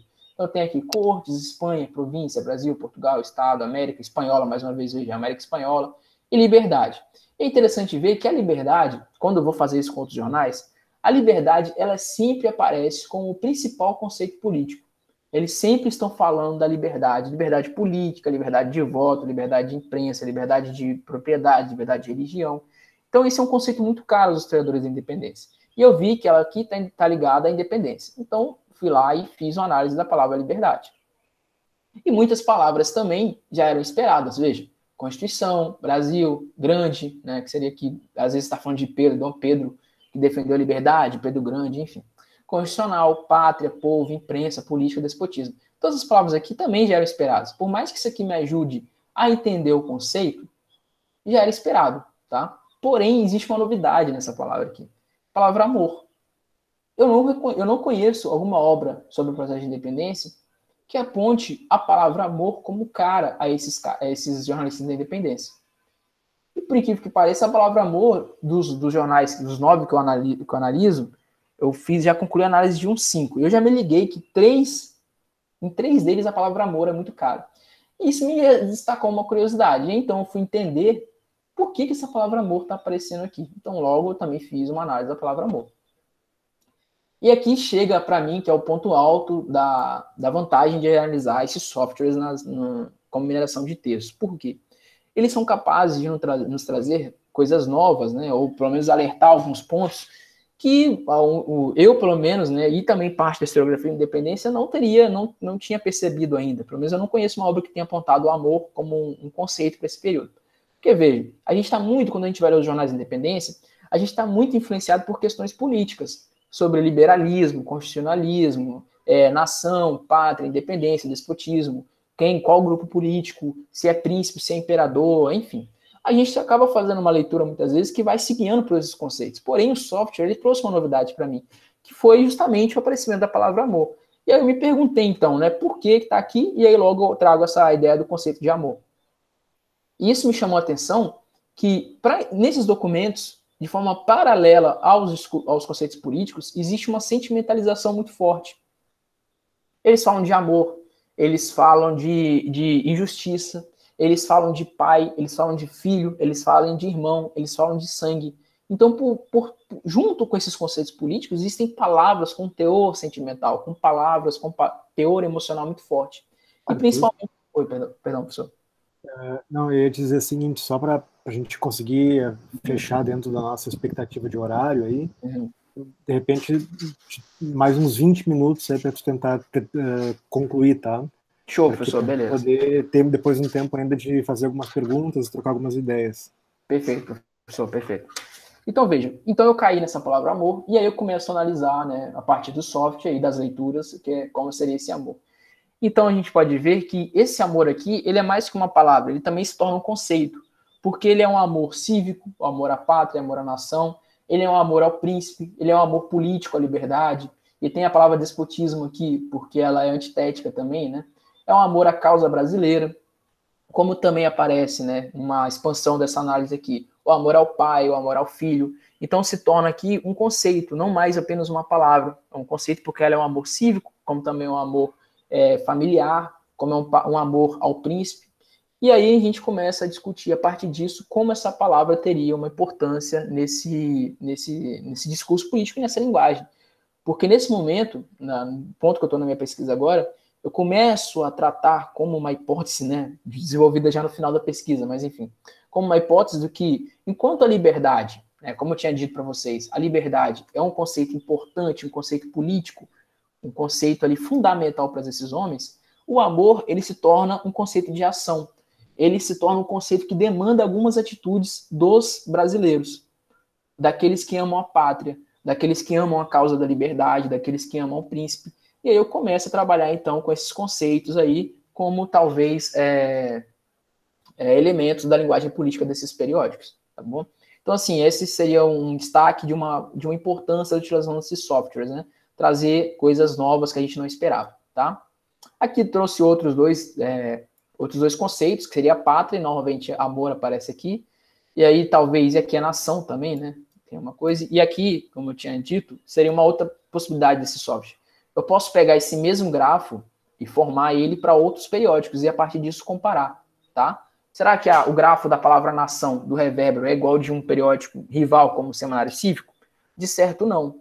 Já percebi, por exemplo, que no grafo da palavra nação do Semanário Cívico, o Jornal da Bahia, que defende a União com Portugal, não existe Brasil, tá? Porque a nação não é Brasil, a nação é Portugal, a nação é portuguesa.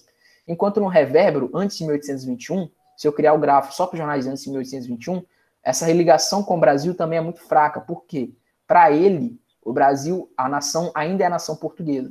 Porém, a partir do fico, dos debates que vão acontecendo com as cortes, acontece ali eles acabam rompendo mesmo, acabam debatendo bastante de forma crítica com o que está acontecendo em Portugal, ele começa a ter uma modificação conceitual no discurso político do Revérbero. E aí, então, essa ligação com o Brasil começa a ficar mais forte. ok? Então, veja, essa análise, né, quantitativa, ela pode me dar alguns insights para que eu possa desenvolver eles a partir de uma forma mais linguística, né, mostrando quais seriam mesmo, a partir de citações, o desenvolvimento no jornal, tá bom? Esse seria o segundo método do Iramutec, que é o método Reiner, que é o método original, que eu chamei de Alceste para vocês. E aqui ele serve de certa forma complementar, tá bom? Enquanto no último método eu consigo entender os conceitos, né, e discutir sobre o significado deles, aqui eu consigo entender como esses conceitos estão sendo utilizados no discurso político do jornal. Veja, o que ele faz aqui? Ele pega as palavras e faz uma análise quantitativa, das vezes que elas parecem correlacionadas, porém também, e esse é a grande jogada desse método, é uma análise também qualitativa, porque ele não pega apenas a relação entre elas, mas também a relação semântica entre elas. Então, veja se vocês olharem aqui, liberdade, direito, livre, constituição, são palavras que fazem parte de um aspecto do discurso do periódico, e elas se relacionam, teoricamente, em uma parte do discurso dele, enquanto outras estão separadas. Veja, janeiro, deputado, Rio, isso aqui seria uma parte do discurso do jornal, que ele está falando de governo, de cortes. Aqui seria uma parte mais localizada, que ele está falando da América, mas também de economia, produção, recurso. Aqui seria algumas acusações que o jornal faz à oposição, fala que eles pegavam a discórdia, faziam intriga, desconfiança, enfim. Aqui seriam conceitos políticos, e aqui seria a parte mais emocional do jornal, sangue, pai, abismo, filho. Então esse método Reiner, ele me ajuda a tentar entender como esses conceitos estão sendo utilizados no discurso da forma mais pragmática desse periódico, ok? Mas veja, tem uma coisa aqui. Lembra que eu mostrei para vocês que a palavra Brasil é a que mais aparecia no jornal? Então, a palavra Brasil ela aparece no revérbero em torno de 800 vezes, enquanto a segunda palavra que mais aparece é Portugal, ela aparece 432 vezes. Ou seja, Brasil aparece quase o dobro. E aqui, se vocês olharem bem, não aparece a palavra Brasil. E aqui entra um pouco do nosso conhecimento, né? O menor que eu tenha, mas ainda assim um pouco de conhecimento sobre o contexto, né? Por que a palavra Brasil não aparece aqui? Isso é uma explicação. O software, quando ele vai posicionar as palavras nesse ranking aqui, ele leva em consideração um método estatístico chamado Q², que, a grosso modo, aqui no método Reiner, ele vai ver o seguinte, quantas vezes a palavra liberdade aparece relacionada às palavras do cluster dela, e quantas vezes ela aparece relacionada às palavras de outros clusters. E quanto mais relacionada ela estiver às palavras do cluster dela, dessa família aqui, mais alto ela vai ter um Q², logo mais alto ela vai estar no posicionamento. O que isso quer dizer? Por que o Brasil não aparece em lugar nenhum aqui? Porque ele está igualmente, não igualmente, mas de forma bastante distribuída, relacionada com as palavras dos outros clusters. Logo, ele está com um Q² muito baixo, ele está lá embaixo, ele aparece apenas na posição 164 do cluster 4. Isso quer dizer que o Brasil, mesmo aparecendo muitas vezes no jornal, ele não tem uma identidade com um único grupo de palavras. Na verdade, ele se divide de forma igual entre todos os grupos. E isso, mais uma vez, reforça a hipótese inicial de que todos os assuntos discutidos no revérbero, ou quer dizer, grande parte deles, estão relacionados com o Brasil. Enquanto, por exemplo, no Jornal da Bahia, isso não acontece. O Brasil aparece no cluster. Por quê? Não é interesse dele falar sobre o Brasil. Ele está falando sobre o Brasil, óbvio, está localizado no Brasil. Mas o tema, por exemplo, do semanário é a Bahia. E o que acontece, então, em vez de ser Brasil que desaparece, é a Bahia que desaparece. Então, isso aí entra um pouco do conhecimento do programador, do pesquisador do software e também do contexto, né? Como eu tinha dito, é importante. Aqui é uma outra representação do mesmo método, tipo estatístico, né? Como eu estava falando do método do Q², veja, é isso aqui, ó. E aí, quanto mais alto o Q², mais alto ele fica no cluster da palavra, ele mostra outras coisas estatísticas, né? Aqui tem um gráfico. Com aquelas palavras, ele cria um gráfico, e a posição do gráfico é a posição que eles têm em relação com outros softwares, com outras famílias. Então, a gente pode ver, por exemplo, como o grupo em roxo, que era do governo, está bem isolado, o cinza e o vermelho está bem próximo, daí a gente pode criar outras interpretações, outros insights, tá bom? Isso aqui também é interessante, o Iramutec, ele dá quase um fichamento para a gente também, tá? Vejam. Isso aqui eu que coloco no arquivo, então eu já crio já direcionado mesmo para um fichamento. E aqui a palavra que eu quis pesquisar, o conceito no caso, e ele vai mostrar todas as vezes que esse conceito aparece. E daí isso me ajuda na própria fase de construção da pesquisa, tá bom? Então veja, esse é o Iramutec, como tinha dito, é o carro-chefe da minha pesquisa, mas agora eu vou mostrar outros dois para vocês de forma mais rápida, porque de certa forma não são tão utilizados por mim, mas servem como complemento, tá? O primeiro aqui é o Voyantu, que é um programa desenvolvido na Universidade Canadense por 2 professores, o Sinclair e Rockwell, que são bastante acessíveis, você pode conversar com eles, respondem Twitter, são bastante ativos, tá? Esse programa ele trabalha basicamente com métodos quantitativos, ele não tem uma análise qualitativa, porém, tem uma parte experimental, ele tem quase 20 ferramentas, tá? Ele é bem mais amplo, dá para fazer muita coisa nele, eu indico fortemente que vocês dêem uma fuçada nele depois, porém tem uma parte que é bastante interessante, que é experimental, que ele cria mapas interativos, professor, talvez isso interesse, como naquele nosso evento que a gente participou, ele cria mapas interativos a partir de textos que indicam movimentação entre locais. Então, se ele identifica, por exemplo, alguma coisa que fala saiu do Brasil para Portugal, ele cria um pontinho. E ele vai lendo o texto, criando aí um mapa interativo a partir dessas palavras de movimentação. Porém, como diz, é experimental, né? Então, a gente tem que ter um pouquinho de cuidado para isso, tá? O que eu tenho utilizado? Esse aqui é um nuvem de palavras, né? Criado pelo Voyantu, como eu tinha dito, que o Iramtec também cria.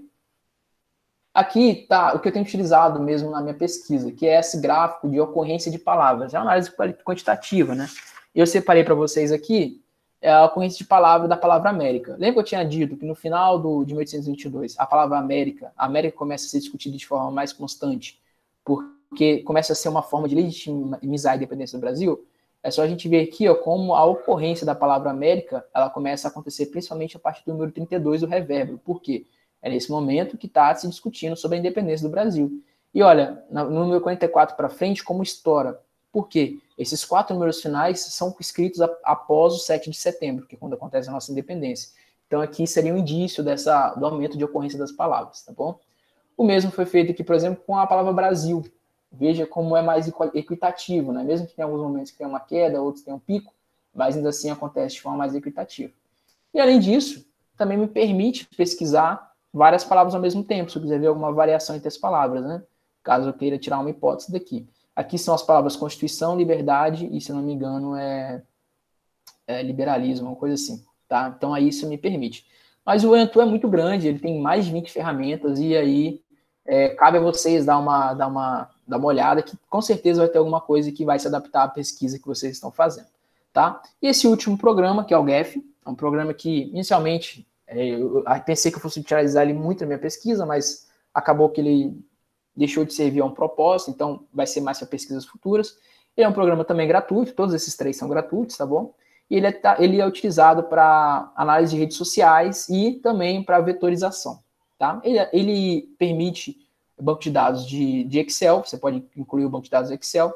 Enfim, eu trouxe aqui como se fosse uma rede sociais os softwares, a partir de como eles se citam, aí foram criados grupos aqui, e daí eu poderia fazer alguma interpretação, mas que provavelmente será feita apenas em pesquisas futuras, não vai ser utilizado para a minha tese.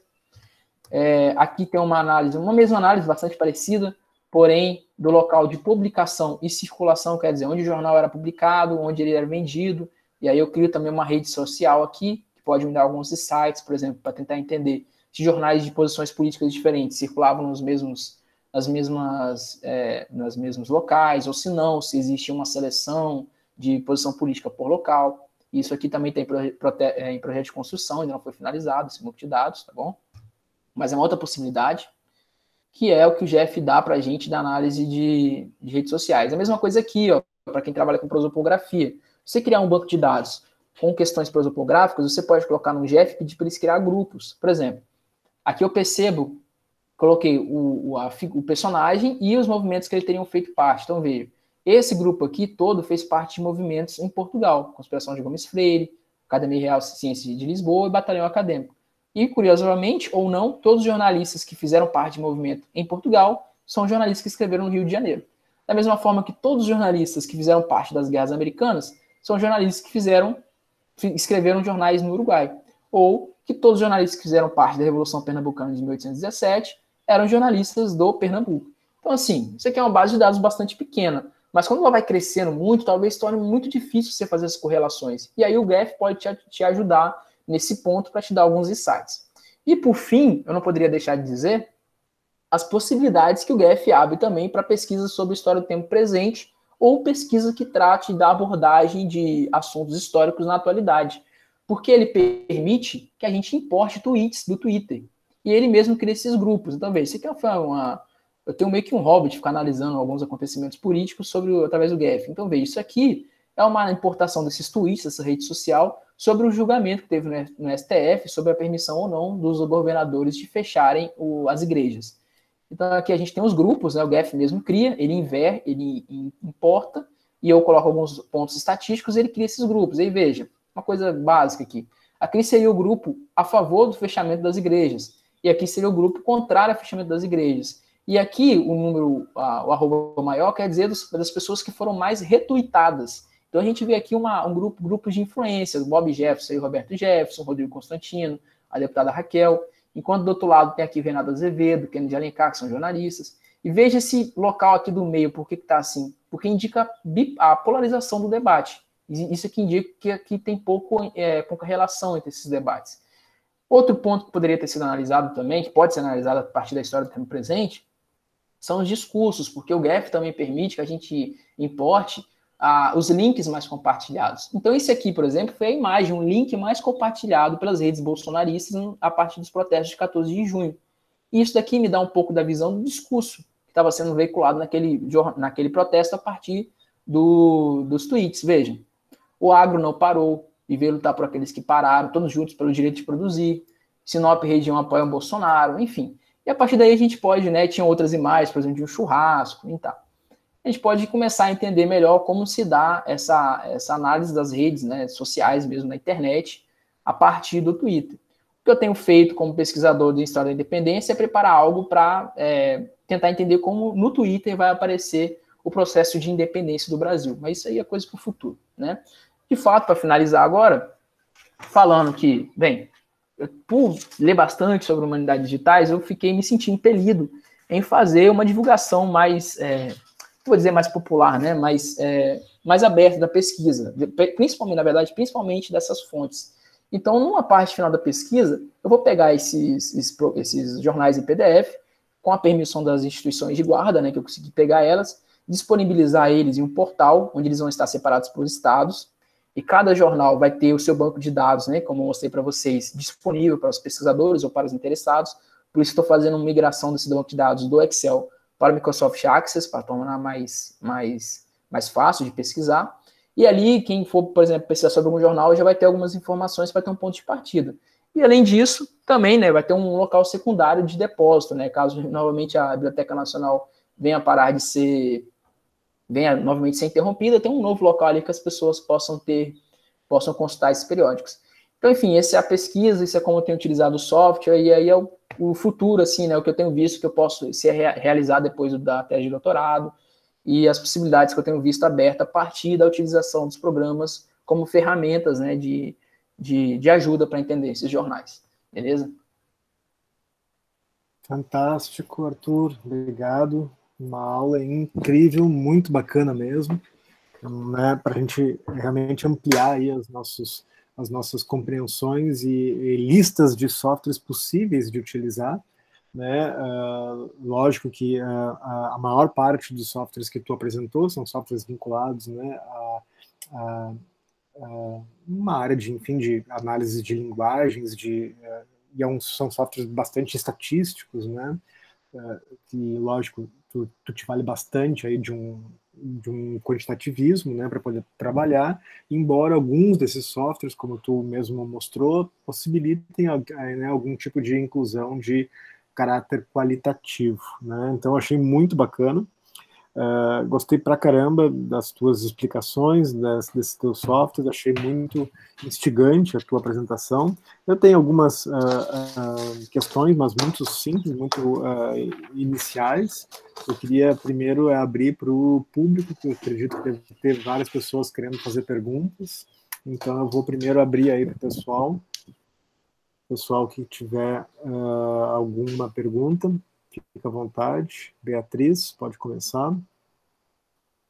Boa tarde. Dá para me escutar direitinho? Ah. Pronto. Boa tarde, João Júlio. Boa tarde, Arthur. Cheguei um pouco atrasada e perdi um pouco dessa aula, mas foi incrível. Foi realmente fascinante. Recentemente eu estou tentando, não é formação desnecessária, né? Mas eu estou tentando voltar a estudar programação É, tenho essa vontade de tentar utilizar a tecnologia ao máximo ao favor do ensino de história. E tem sido assim uma experiência, né, às vezes frustrante, porque eu não lembro de muita coisa, mas ao mesmo tempo edificante, né? E essa aula do Arthur sobre a pesquisa dele, sobre o que ele tem feito é realmente muito interessante. Eu vou pesquisar esses softwares depois para perceber talvez até uma aplicabilidade na minha pesquisa, né? Porque de certa maneira eu trabalho com jornais, assim, é um número bem pequeno em comparação ao que o Arthur faz, mas mesmo assim me ajudou muito a pensar muitas coisas. E a minha pergunta, Arthur, é, na verdade, sobre as suas dificuldades. Você, por exemplo, você sentiu.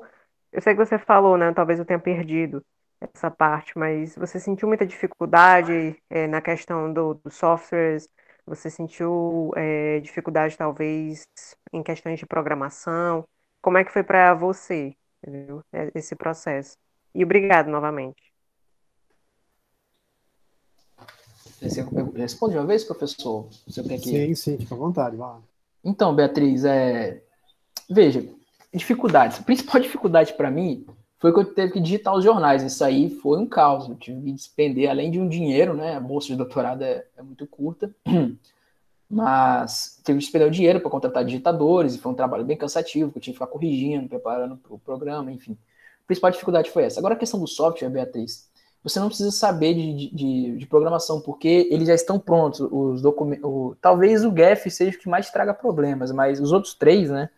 O NVivo, o Iramutec e o Voyan, eles são amigáveis. É feito realmente para pesquisadores que não conhecem de programação.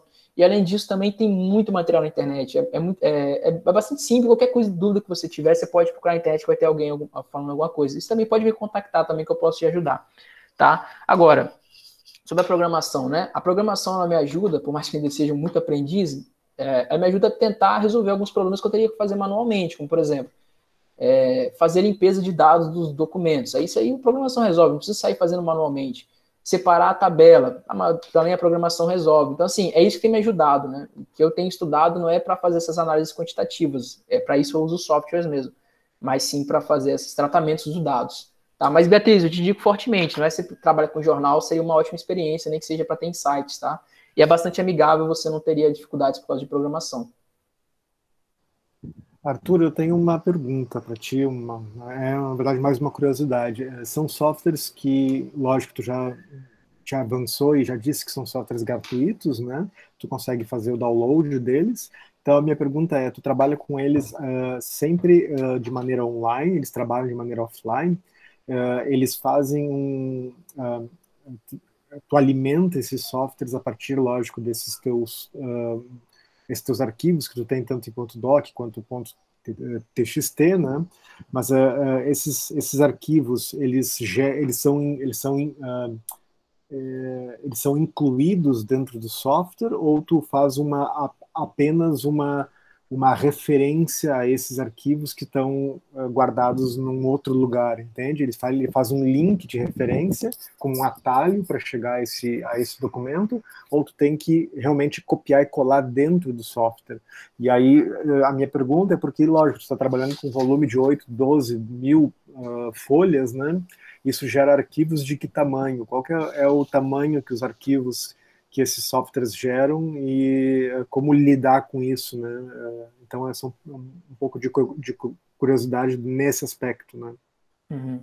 Então, professor, todos são offline, com exceção do Voyantu, que ele tem eles inclusive permitem que a gente tenha ele offline, como uma criação de um servidor paralelo, porém, para a dificuldade, eu não consegui fazer ele funcionar no meu computador. Eu não consegui de forma alguma, então eu utilizo ele online. Com exceção, os outros são todos offline, você baixa e instala na sua máquina mesmo. Os arquivos são todos mesmo linkados, eu não tenho que inserir nada neles, tá? Na verdade, eles nem permitem, só o Voyantu que permite que eu digite, mas é desnecessário. O GEF não, o GEF você pode digitar, como também você pode importar o Excel ou uma tabela SCV. Enfim, então aí fica à sua disposição, mas é tudo importado, você não precisa digitar, incluir neles não. E os arquivos, o tamanho deles só são grandes em tamanho absoluto, né? Em questão de, sei lá, Enfim, deve estar, como diz, deve ter dado umas 10 mil páginas de texto. Mas em tamanho de megas mesmo, tamanho informacional, é bem pouco, porque como são textos, né? Não, tudo não deve chegar a 20 megas. Tudo é texto. Né? Agora, em PDF não, em PDF dá aí 4 gigas, né? Que é mais coisa. Então eu pego esses arquivos digitados e coloco eles no software, por linka mesmo, e aí eles já fazem análise para mim. Entendi, muito legal, bem mais prático também. Sim. Mais alguém, pessoal? Perguntas? Aproveitem. Tirem dúvidas.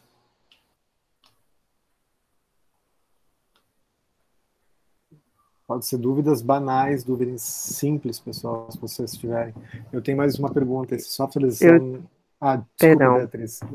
A minha pergunta ela é bem simples, tu já emenda na sequência tua, tá?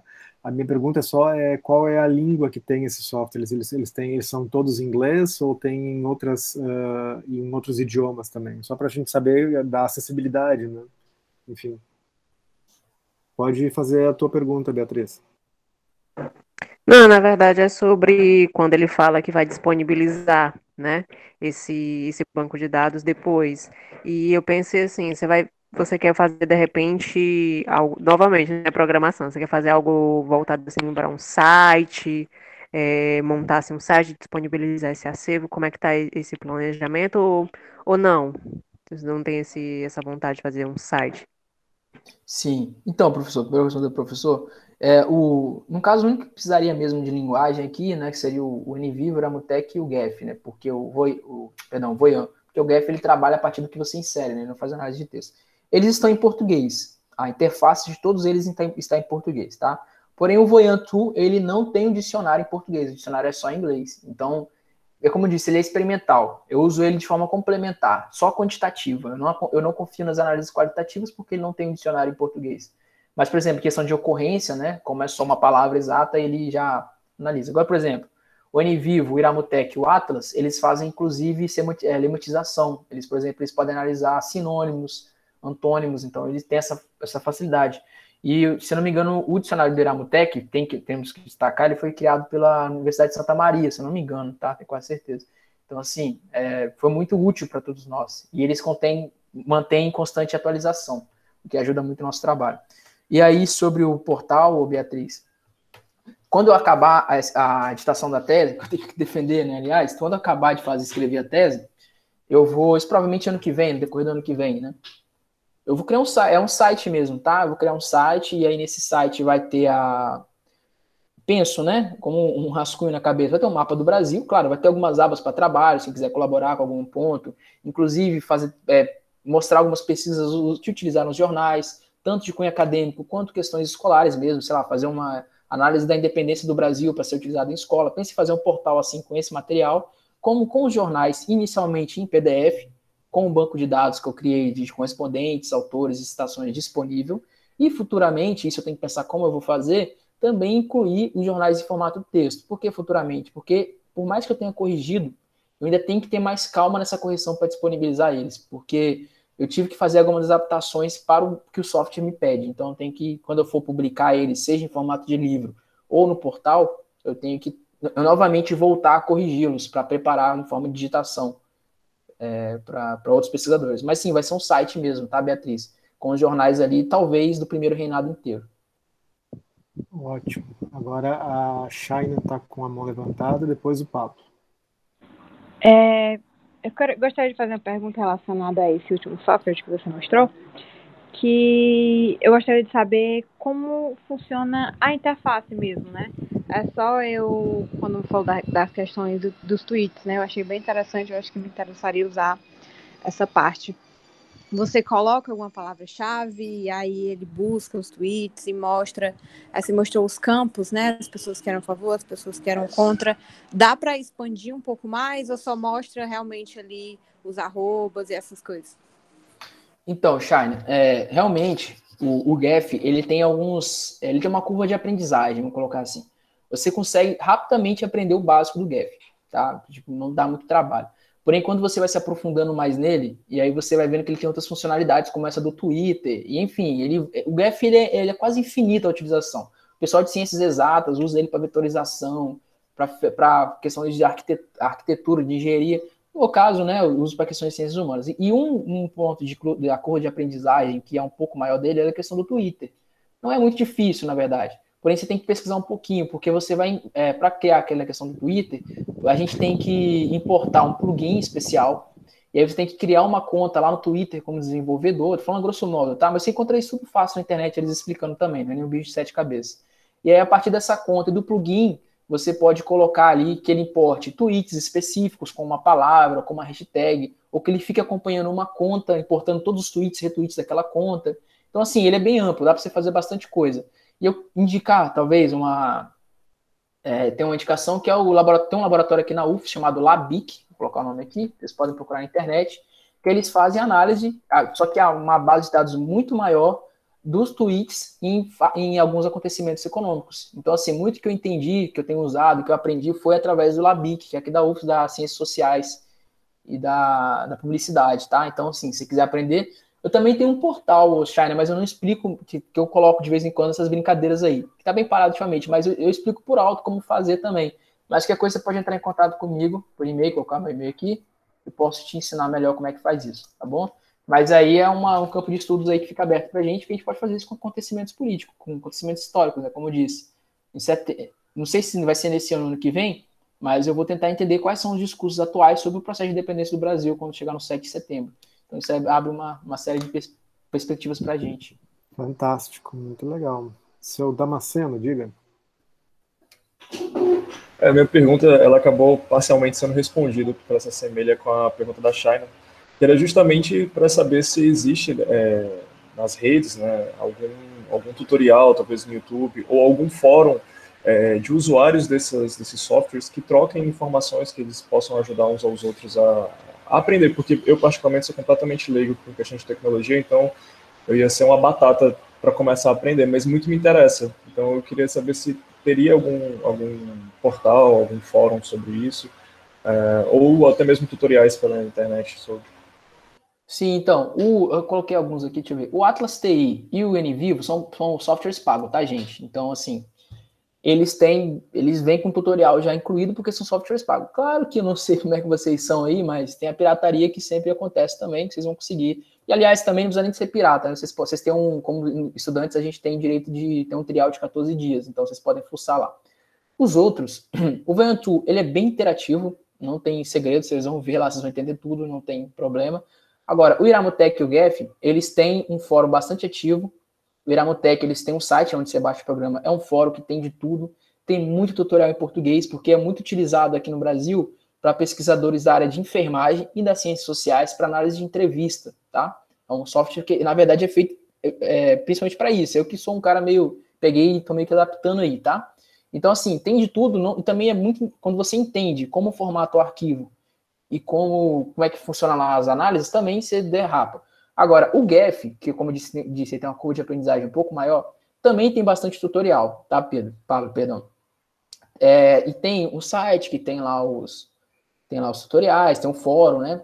Tem uma comunidade no Facebook que é muito ativa, se você perguntar lá, vai conseguir aprender tudo, porque se você colocar GEF mesmo, que você vai achar, porém, o problema é que é tudo em inglês, né? Inglês e espanhol, tem bastante espanhóis também. E alguns brasileiros, mas a maioria dos gringos eles respondem tudo em inglês lá. Então, assim, não é impossível, tá? O GEF, de todos aí, o GEF é o mais difícil. Não é impossível.